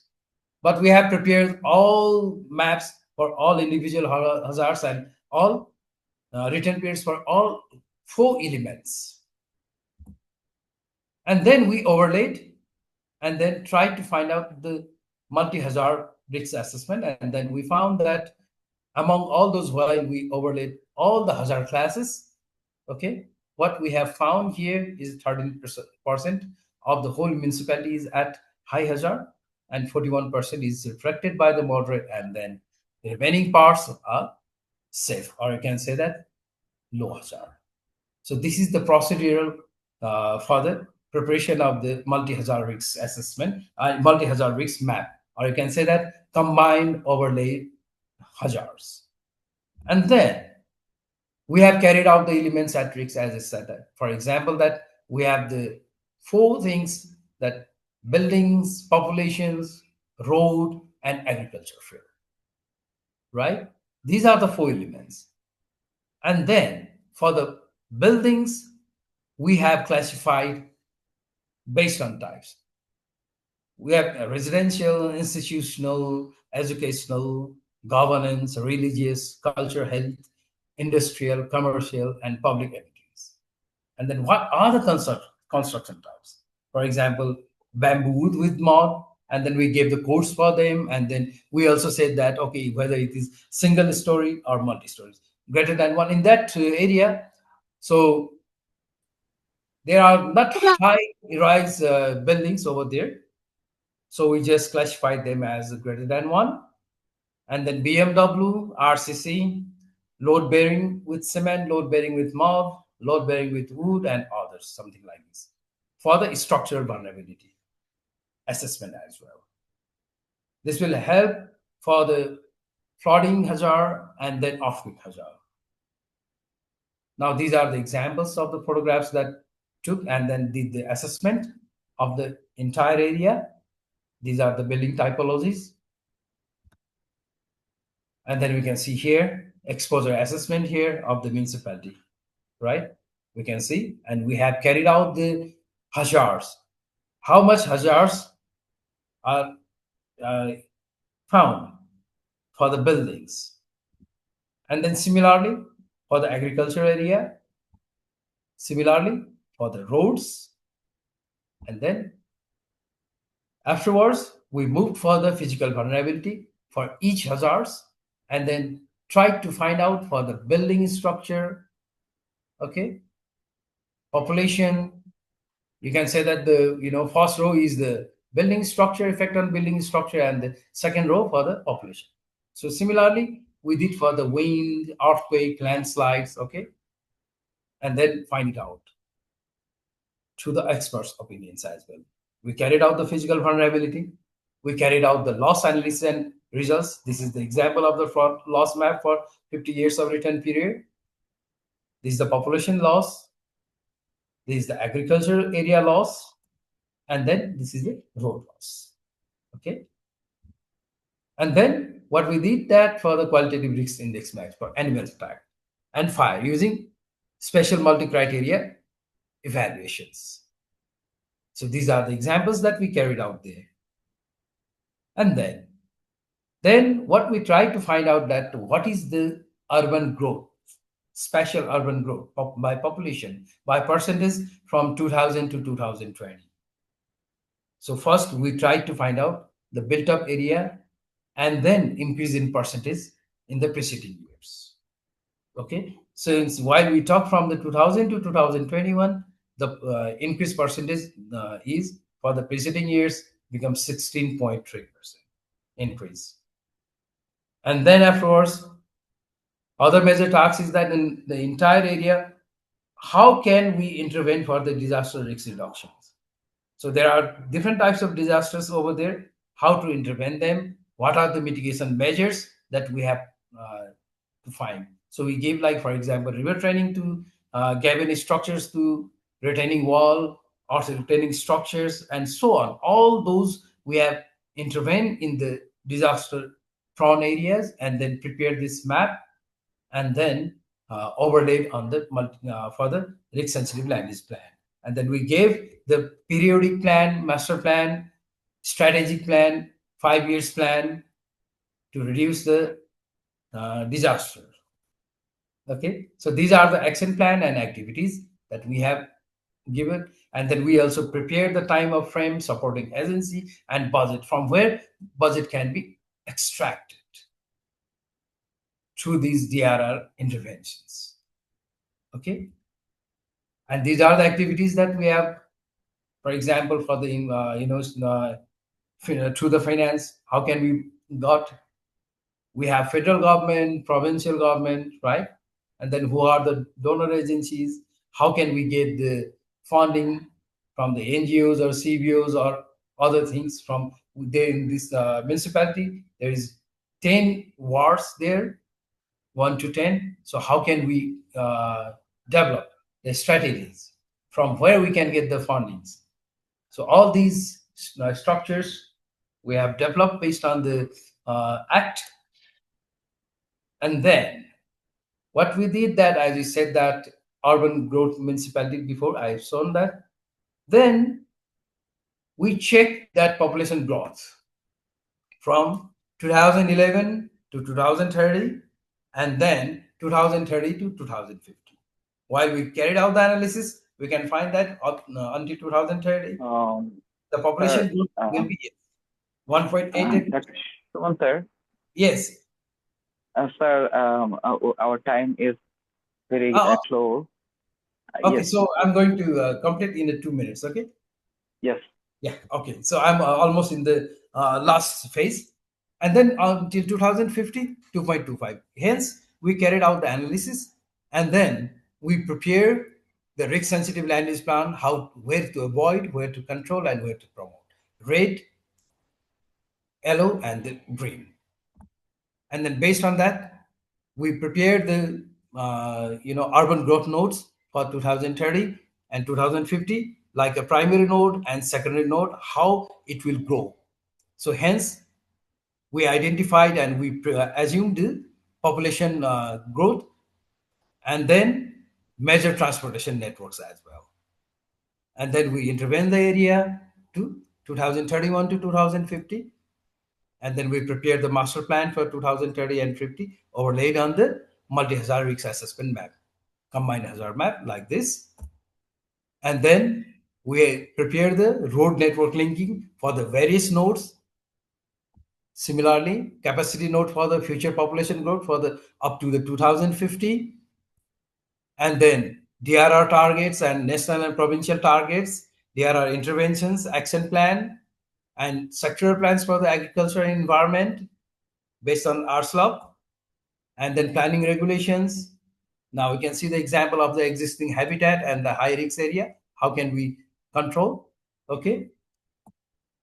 Building bylaws, population density, and the proposed one, proposed land use policy, and then monitoring and evaluation plan. So based on that, we prepare the risk sensitive land use plan for the incorporating and assessing the multi-hazard risk assessment, and then we give the output for the so okay, so I have with this presentation I'm going to conclude my presentation. Sorry, I took 2 more minutes beyond the time. Thank you very much.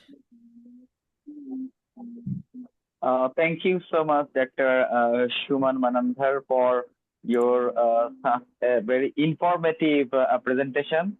It's very detailed information. Now I would like to invite Ihtesham Bashar, President, Speed Bangladesh, to present your presentation. Please. Okay, thank you very much, Firdaus. Actually, first of all, I want to know, am I audible, or can you see me in the video, everyone? Yes, loud and clear. Okay, We can see. Okay, thank you for your feedback.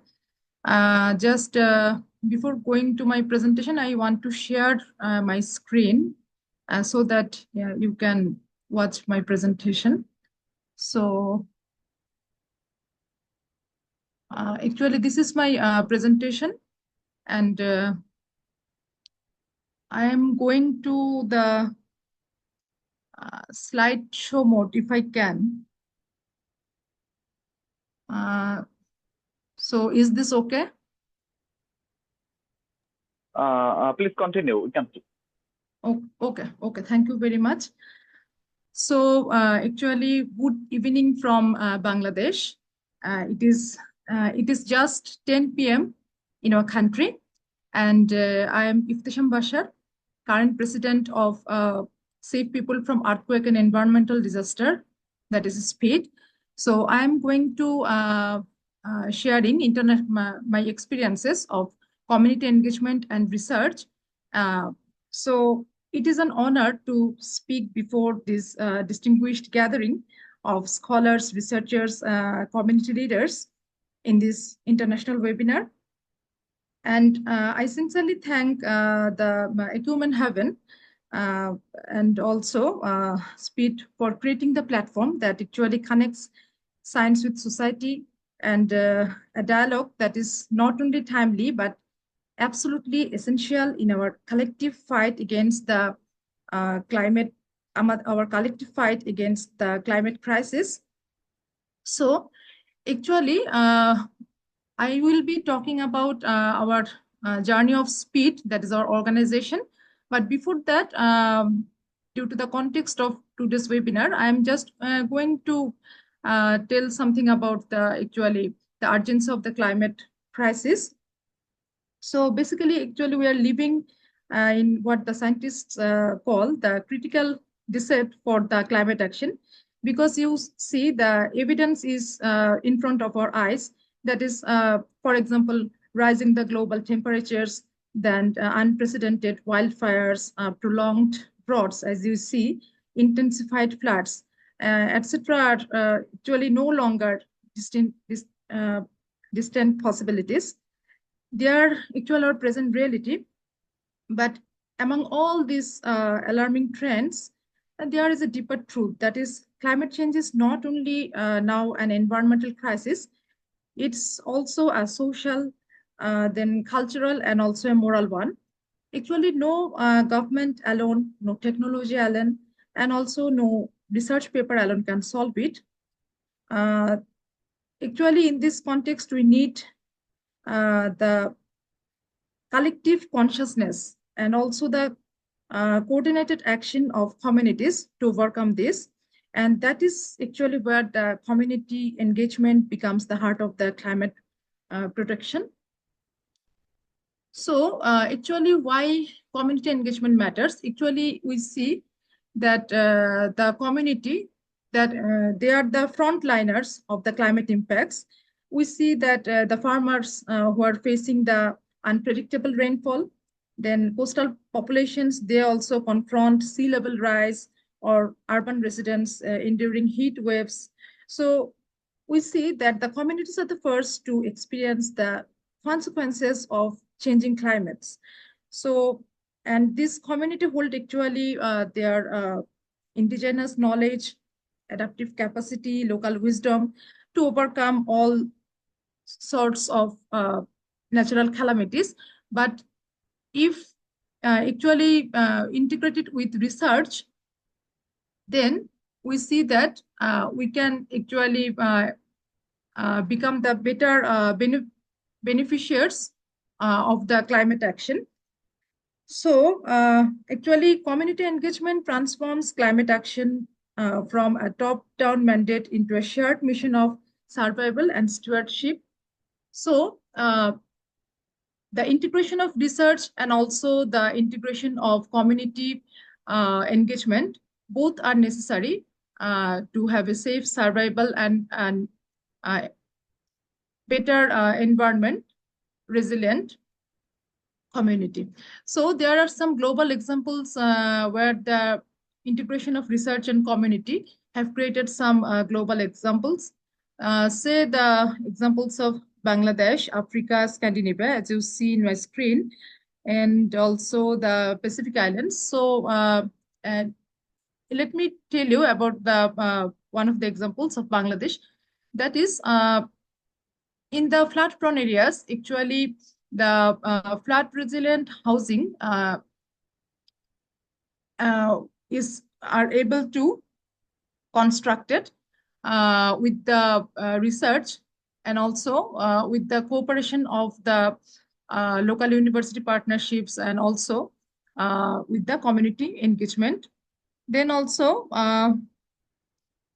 Pacific Islands, they have combined the local satellite data for resilience, and Africa's Great Green Wall, where also the communities actually, with the integration of the research from the scholars, are now getting benefits to restore the degraded lands.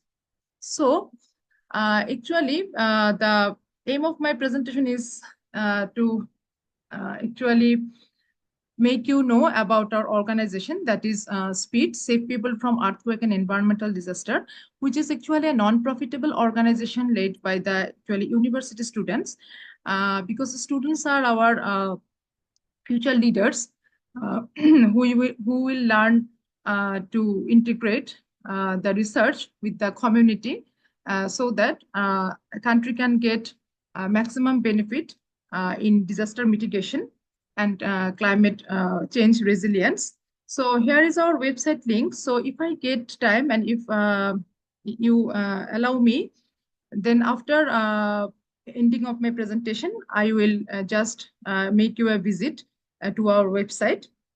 So here, just I want to show you the mission and vision of the SPEED. Actually, our mission is to conduct the innovative research, and also by our student volunteers, who will be going to address the global climate challenges. What are the challenges? Then what may be their solutions?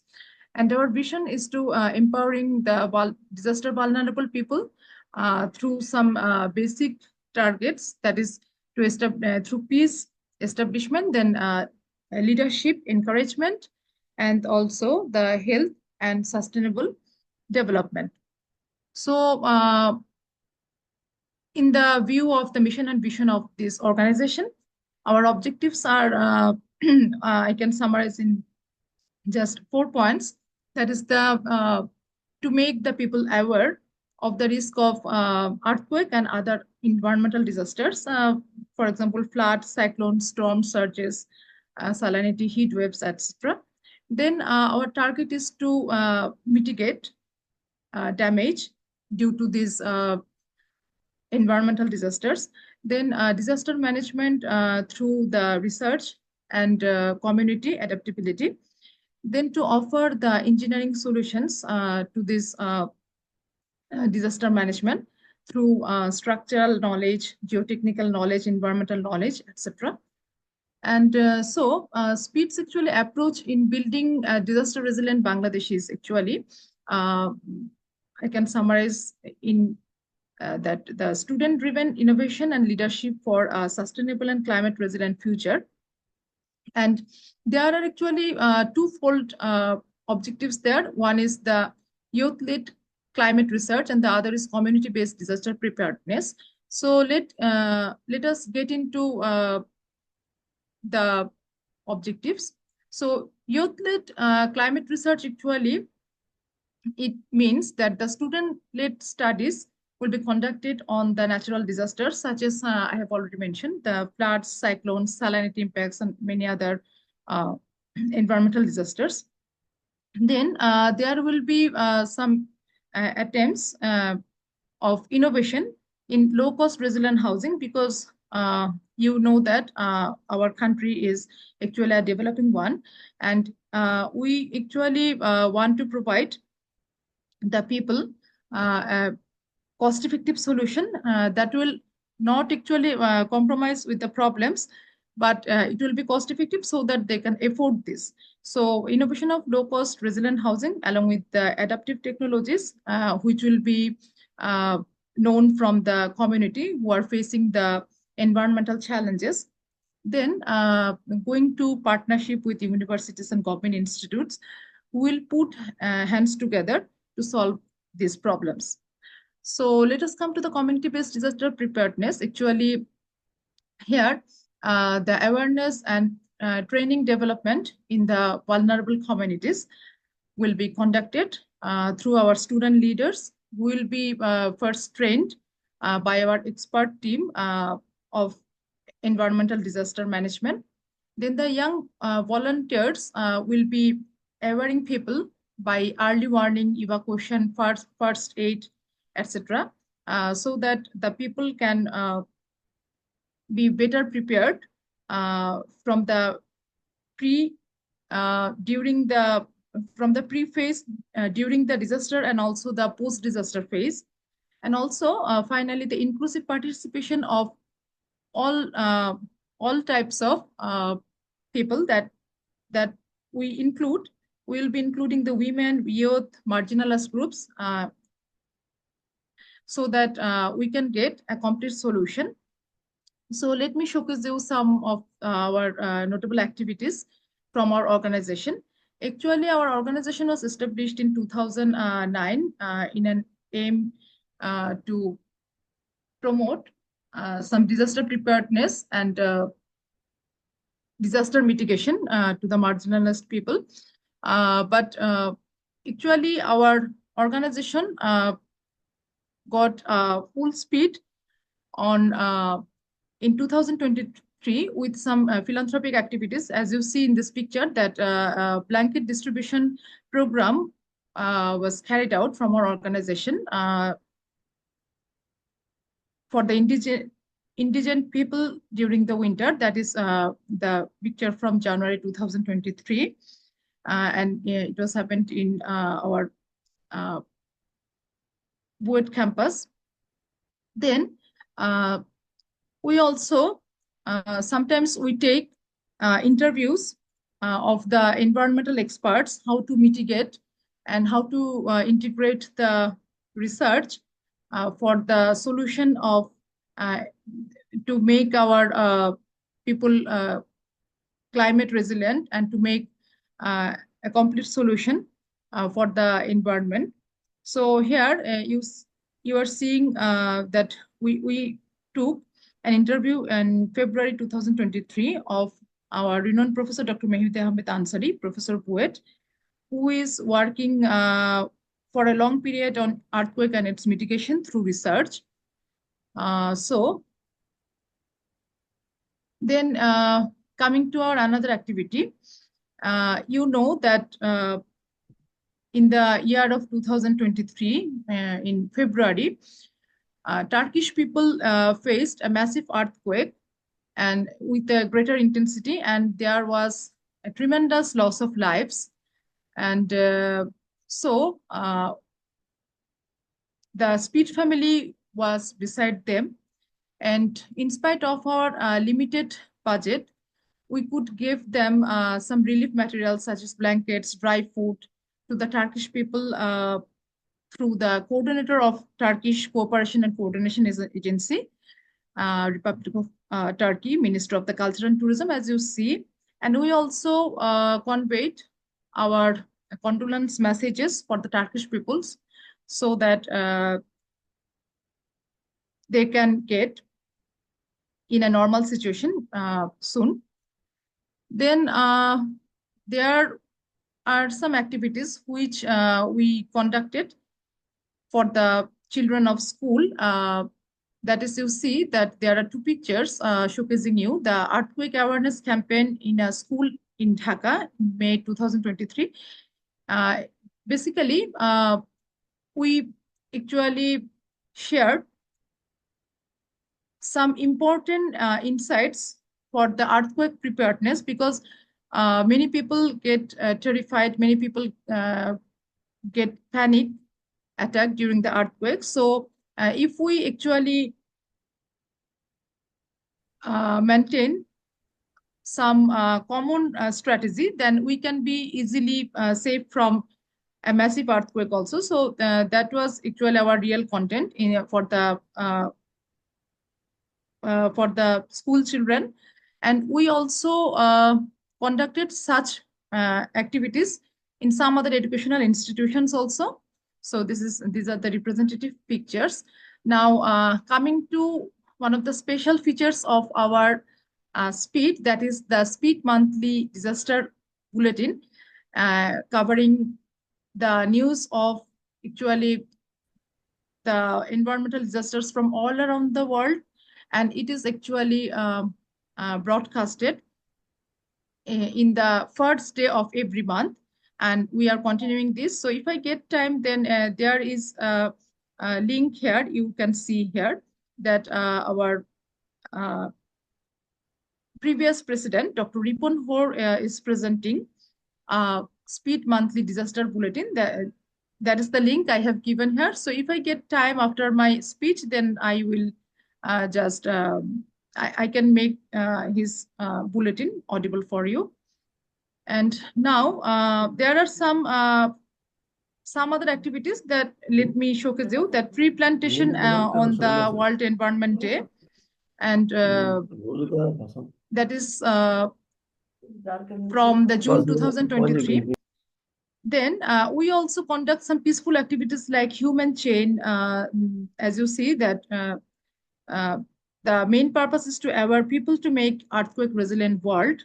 And this activity was conducted in December 2023 in Bangladesh and also around the world.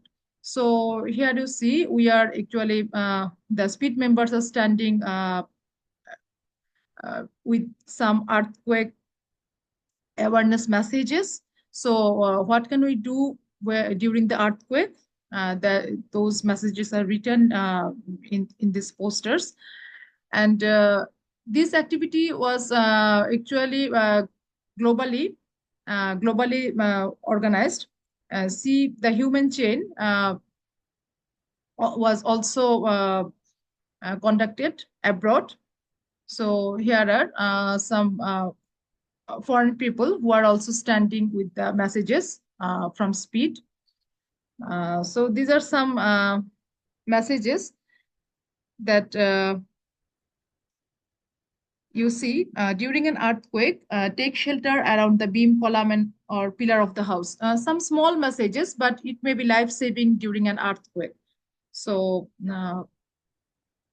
and sometimes, as you know, that Bangladesh is a disaster-prone country. Almost every year, the people are affected by some cyclones, floods, etc. So here we wanted help for the people who were affected by the cyclone named Remal from on behalf of SPEED. And also, see, these are some of the actually awareness messages. We know that heat wave is an environmental disaster due to actually, and it has now increased due to the global warming, due to the environmental pollution. So there are some messages. How can one be saved from the heat wave from SPEED?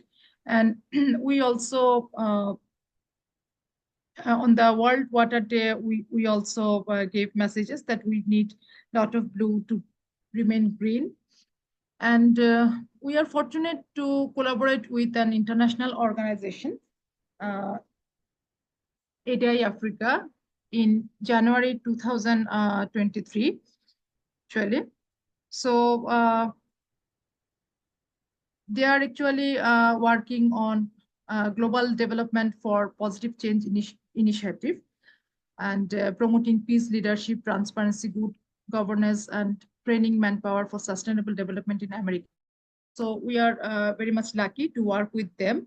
And also we have planned to make collaborative researches and to make the local people as part of our research so that we can make the world safe and climate change resilient. So we are also fortunate to get published in a prestigious IAEM bulletin in the December 2024 issue. As you see, empowering communities, enhancing earthquake preparedness in South Asia by our previous president, Dr. Ripon Horde. And he here in this bulletin, the SPEED's impactful activities and its earthquake preparedness future plans are highlighted with some of our activities. So if I summarize the big picture of SPEED, then firstly, it actually aims to empower the young generation to build science-driven community resilience. Then it aims to support adaptation, sustainable development through the engagement of local and global community. Because without the approach from local and global community, we cannot make a complete solution for mitigation of the environmental disasters. And lastly, SPEED's target is to help move Bangladesh and the other countries of the world from climate vulnerability to climate prosperity. So I am about to end my presentation actually. So before going to the concluding message, here are some pathways based on my talk that we should go for participatory planning, that is the participation of the student community, then the frontliners who are facing the environmental challenges, and also with the help of government and policymakers at every project stage. So we can get a holistic approach to mitigate the disasters, the loss for disasters. Then capacity building and climate literacy is also important. And everyone, basically, especially the frontliners of the climate victims should have open access to our research findings. Then we should collaborate with the global organizations also, so that we can get better solutions to make a climate change resilient world, and recognition and incentives from the communities. So actually, if we see the local communities are not actually, we see them as the victims, but with their local wisdom, with their adaptation, integrated with research, they can be the co-authors of the global solutions. So inclusive research values every voice. So actually, climate change can be a story of human connection, and science with the community engagement can make a big transformation towards a safer world. Then empowering communities Thank you, as partners, not Bashar. subjects. Yes, thank you so much So, for your okay, thank you all for patient sharing. So together we can make a sustainable and resilient world. Thank you yes. very much for making Thank me. you so much. Thank you so much. Okay. Yes, thank you, Station Bashar, for such informative and detailed presentation. You focused lots of things regarding Bangladesh and the earthquake scenario and your activities. Thank you, all participants all over the world for your valuable. Yes, please. Yes, actually, sorry for interruption. Actually, if you allow me, can I just can I make can I Would you like share? to share your website? Yes. Actually, I You was. can share in our chat box. Okay. Ma'am, you can share in our chat box. We can visit individually. Thank you so much. Okay. Thank. Okay.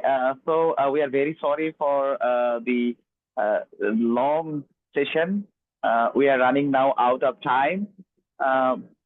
Now I would like to conduct a question and answer session. If you have any question to any of our panelists, you can ask now. My question to anyone, an audience. Can I interrupt before Yes, ma'am. questioning? Please, ma'am. Can we all take photograph? Like, can we all Yes. switch on our cameras and take photos? Sure. We can ready. Thank you so much. Can we please all switch on our cameras? All participants. Everyone is requested to switch on your own cam, please, for a photo session. Thank you.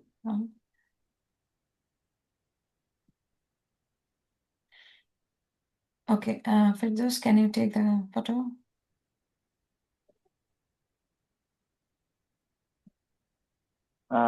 Yes, ma'am.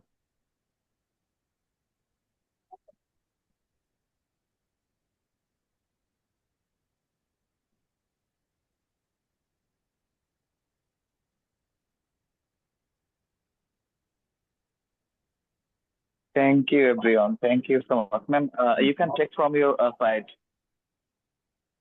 Okay.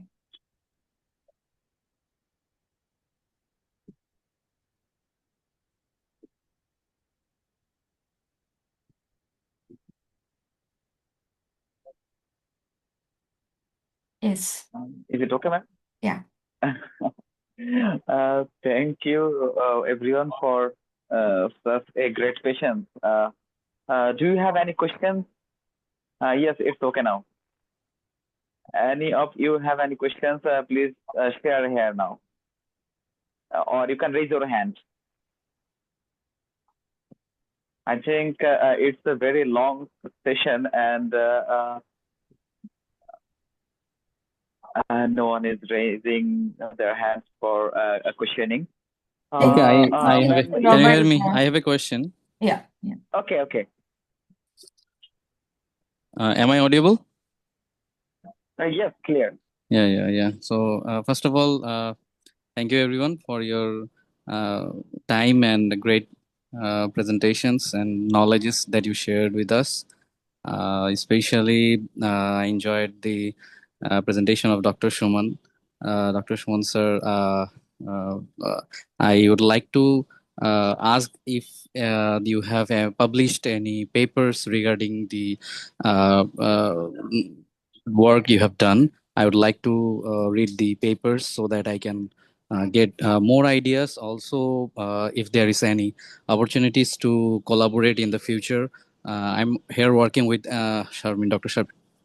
Sharmin ma'am, and we hope that from Acumen Haven we can collaborate with you and also the other researchers. Please.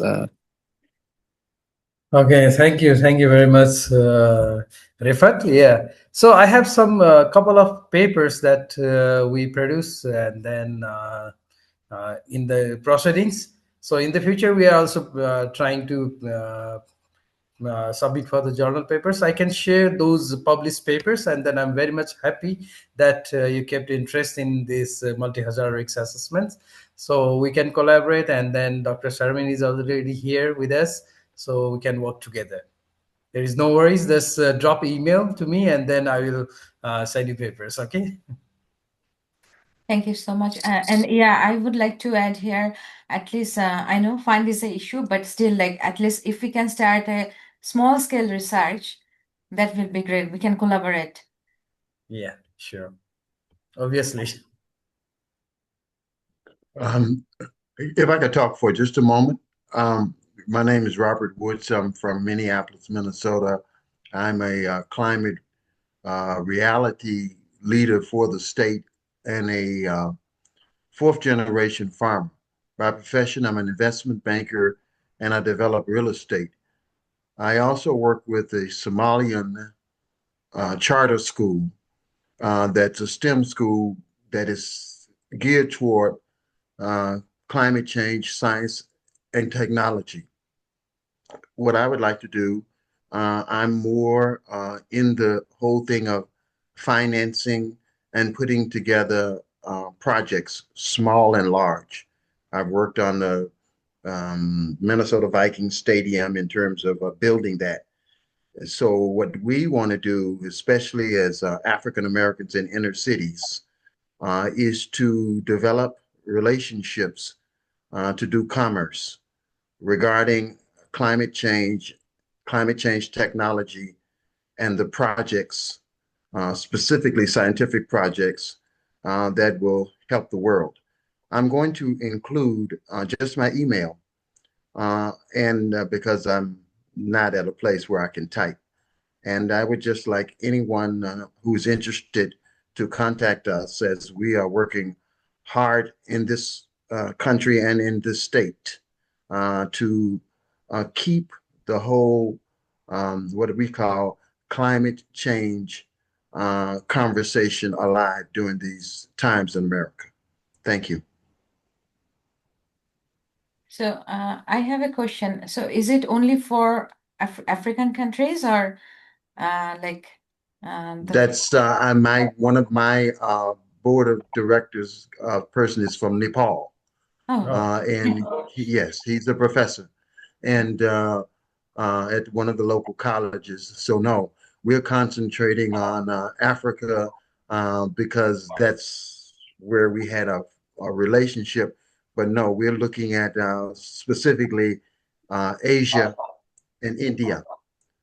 We don't have so much traction at this time in South America, but we want this thing to become worldwide. And what caught my attention is we want to run it through children and kids, because young people, because they're the ones who are mostly, in my opinion, going to be affected. And me, I'm like the professors, I'm an elderly guy, and my kids are teachers and educators. So we're sending information. I'll be channeling information to them. Thank you. That's great. Thank you so much. And we're really honored. I think we all can approach to you through email and see where we can collaborate and what we can do together. Yeah, definitely. So I'd like to know a very interesting thing that from Robert, that you mentioned that one of the board of directors is from Nepal, right? I couldn't hear you. I'm sorry. So yeah. So can you hear me well now? Yes, I hear you now. Okay. So you mentioned that one of the board of directors is from Nepal. Yeah, he's a professor. So Yeah. may I know his name? From remember? Concordia College. His name is Premushum. I can't pronounce it well. I'll send you the information though, and all of his information. Yeah. Okay. Thank you. And I'll have him talk directly to you. Okay. Thank you so much. Yeah, I'm very interested to collaborate with you on in a team, and then So let's see what can we do together. Thank you. Yeah, my pleasure. So, is there any question? Any more question? Who should I send my email address? I can't get into the chat, so I'm just going to send it to you and see if we can get in the chat. Yeah. Okay. You can. You can send to us. Like I can give you my WhatsApp number. Okay. Go ahead. Yes, I would like to I can request read the chat. everyone. And you Yes, also got our email, I think. Yeah, I do have it. I can contact you and contact you through the chat. I just can't enter, is what I'm saying. Okay. So can you see the chat box where I have written down my WhatsApp number? Oh, that's great. Okay. Yep. I'll contact okay. Besides everything, for more connectivity, please join our WhatsApp group. It's a public group for everyone. You can get updates from Acumen Haven regularly. I have shared the link in the chat box. So I'm looking for next question. Almost we are running out of time.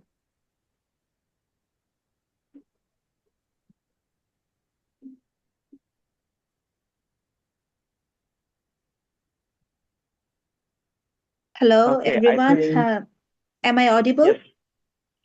Yes, please. I am Atika Tabasumurpita, a general member from SPEED. I am a student of from Environmental Science discipline, Khulna University, which is a public university, as you know. So I want to introduce myself as a young researcher as well, because I am also working for climate, sustainability, nature-based solution, disaster management, and my most focused field is like water management, salinity intrusion management, uh, uh, and take a look to the marginal people's rights for nature and etc.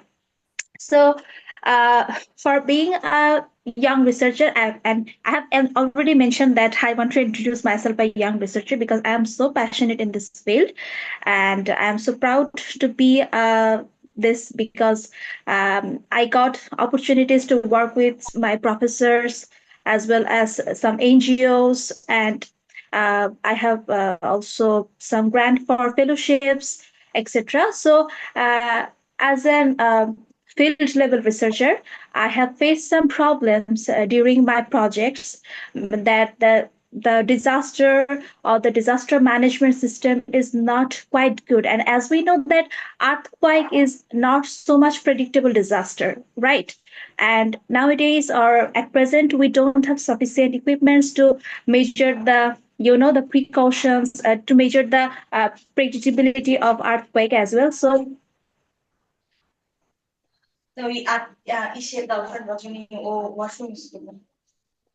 that's why I have faced several problems. So can we just set some steps or introduce some steps to introduce people to minimize the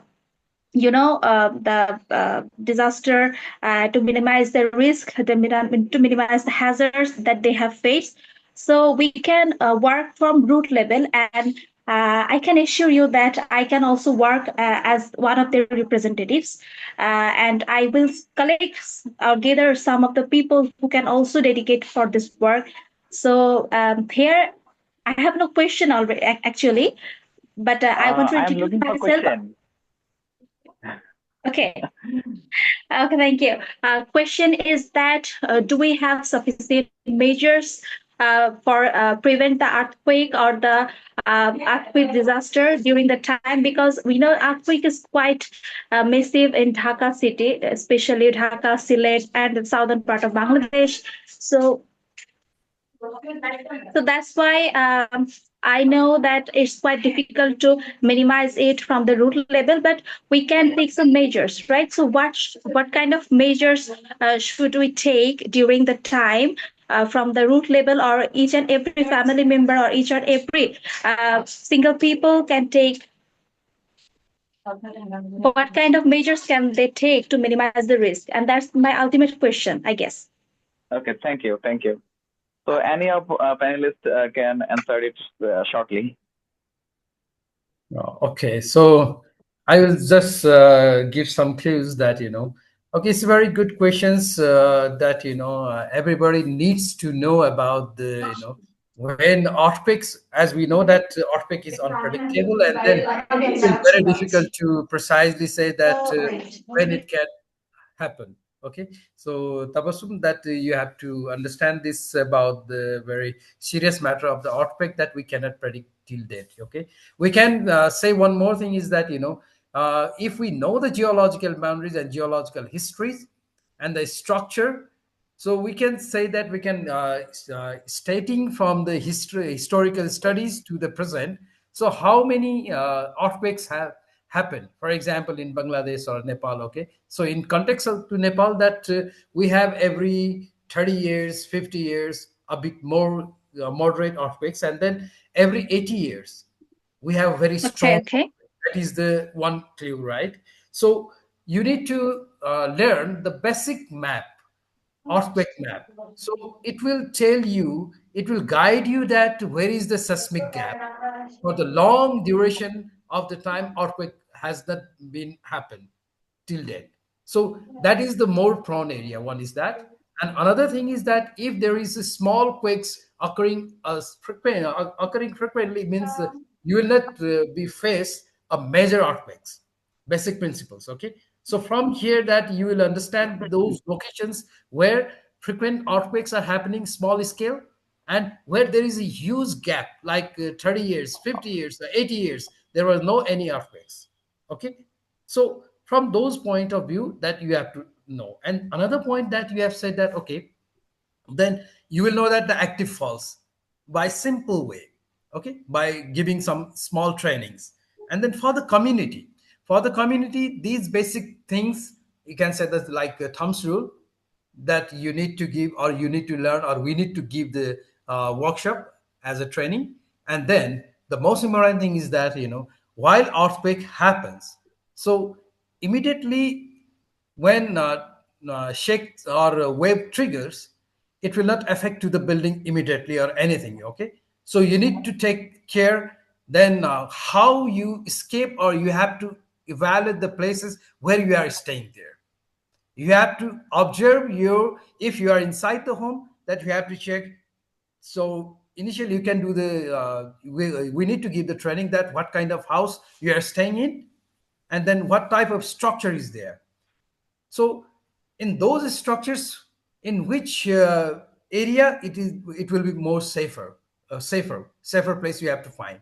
For example, what I have found that sometimes these trainings also doesn't work because it gives in a vague. So individual house needs to be assessed.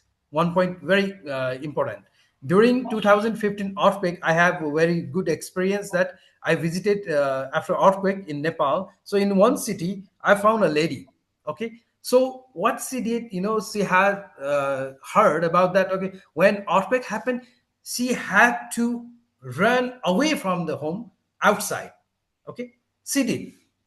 Her house, her building collapsed, she survived. Okay, and then in the another community, what happened, one woman, one lady, she heard in the training that, okay, if you stay under the table or under the table, you will be safe. She was outside during the earthquake. When trigger happens, she entered inside and then just lie down under the table. Building collapsed, she died. So what I want to say that during the training, we must be careful that every house should be assessed and the places must we should know if there is a plenty of places outside the home or like a courtyard or there is open spaces. It is stupid to stay even your table is very strong sit under the table. Okay, you have to run outside. So individual houses need to be assessed. And then here, so-called earthquake trainers, experts, are giving in a bunch in a generalized way so that many people got the false information. So this is very important to access because it's still in Bangladesh, India, Nepal. We have the different look at different type of building typologies, individual next to door to door.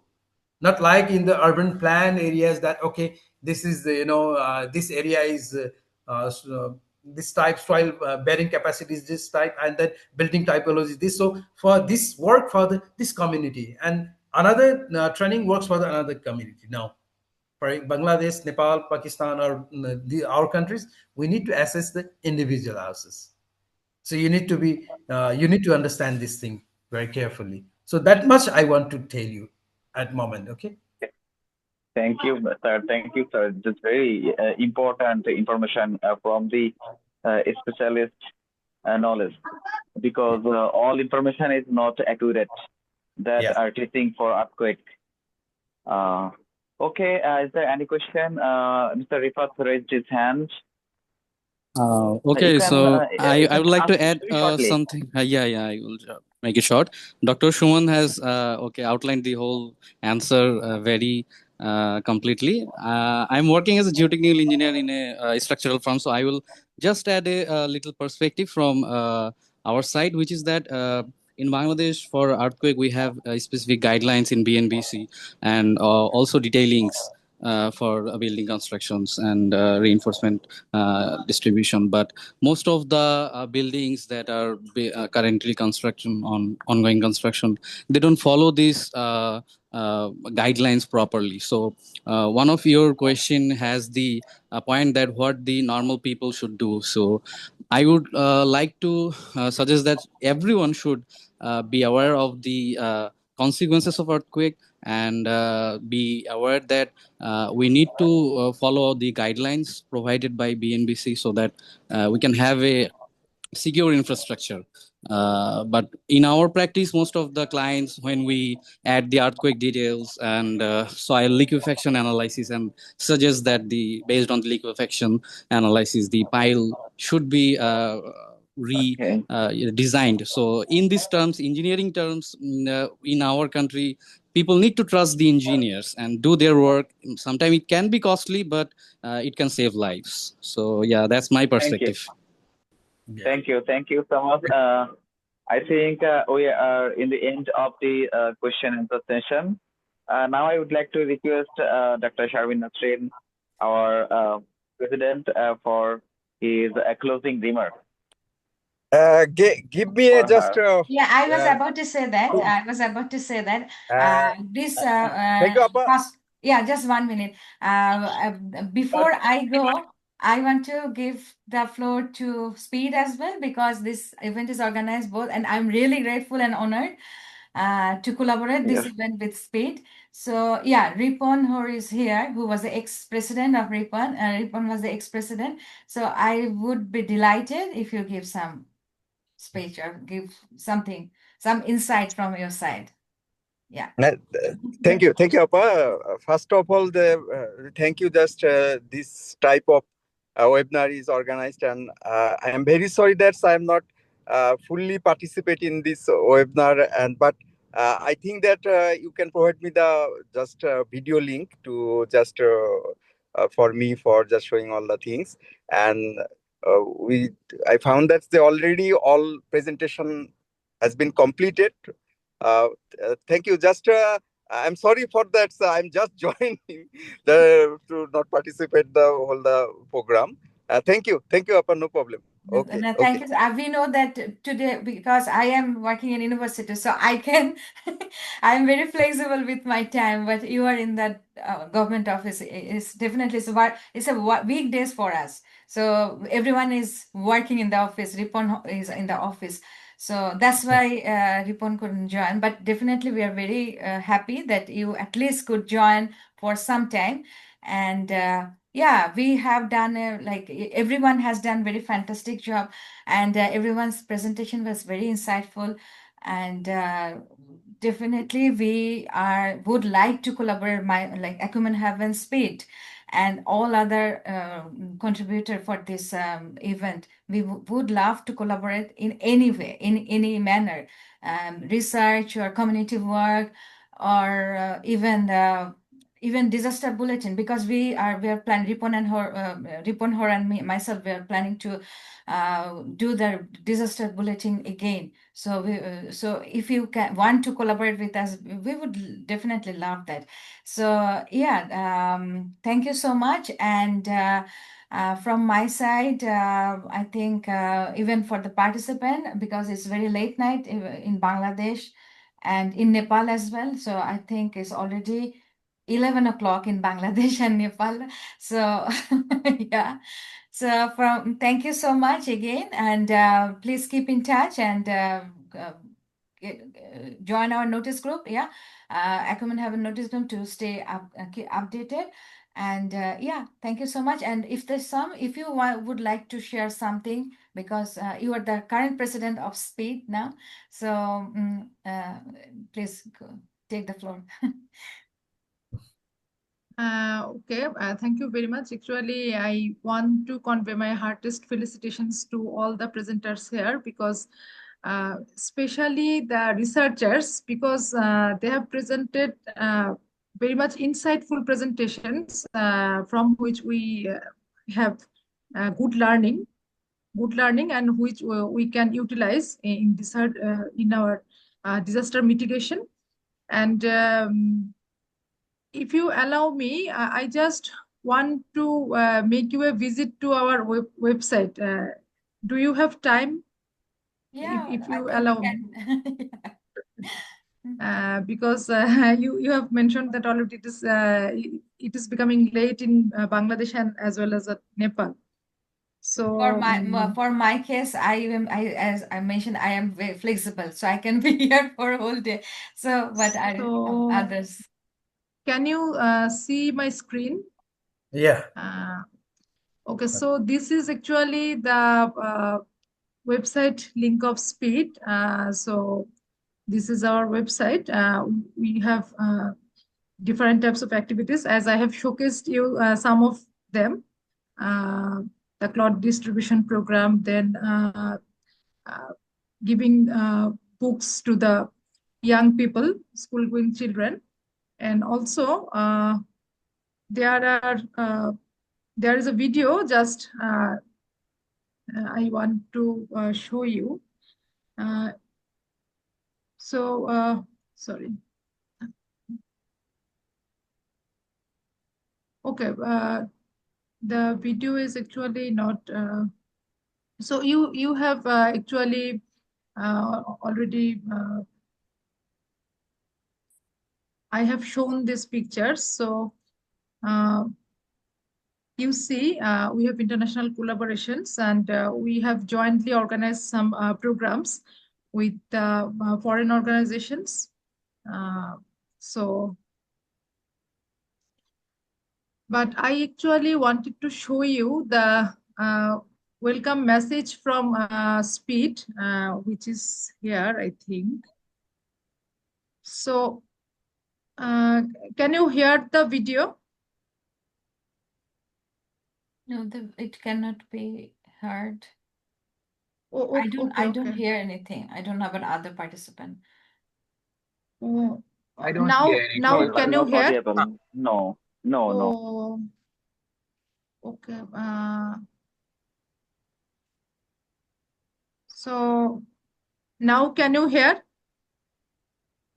I think you have to click the mic area to add a sound. Oh, can you hear? No. Oh. Sorry, we couldn't hear. Yeah.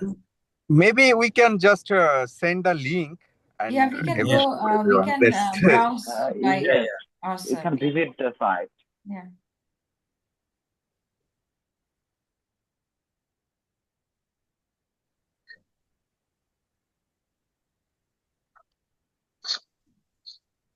And we have a dedicated speed news bulletin, and they're on our Facebook group all time and live group, and all time any disaster happening in and all over the world anytime we have updated the news of this disaster.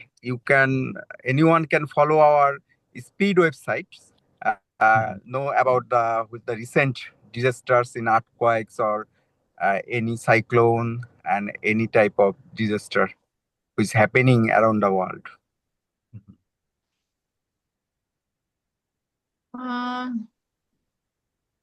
So Okay, I think we should.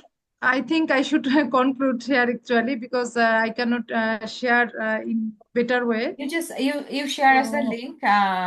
We can browse. Okay. We can Okay, see. I have already shared in the chat box. So if anyone is interested, they can watch. And also, I'm requesting everyone to keep in touch with us so we can together make a safe world, which will be environmental disaster resilient and will be safe for all of us. So with this message, I would like to thank and conclude my part. So thank you all, and I am fortunate to listen from all of you, your innovative presentations. So we will be working together. Thank you. Greetings. Thank you. Thank you so much. Thank you so much. Yeah. So, ma'am, Yeah. already we are very late. So, ma'am, you can. We can conclude here. So, yeah. Thank you so much for your participation. I'm just like switching off the recording, and I will share the link or I will share the video for this recording. Yeah, sure.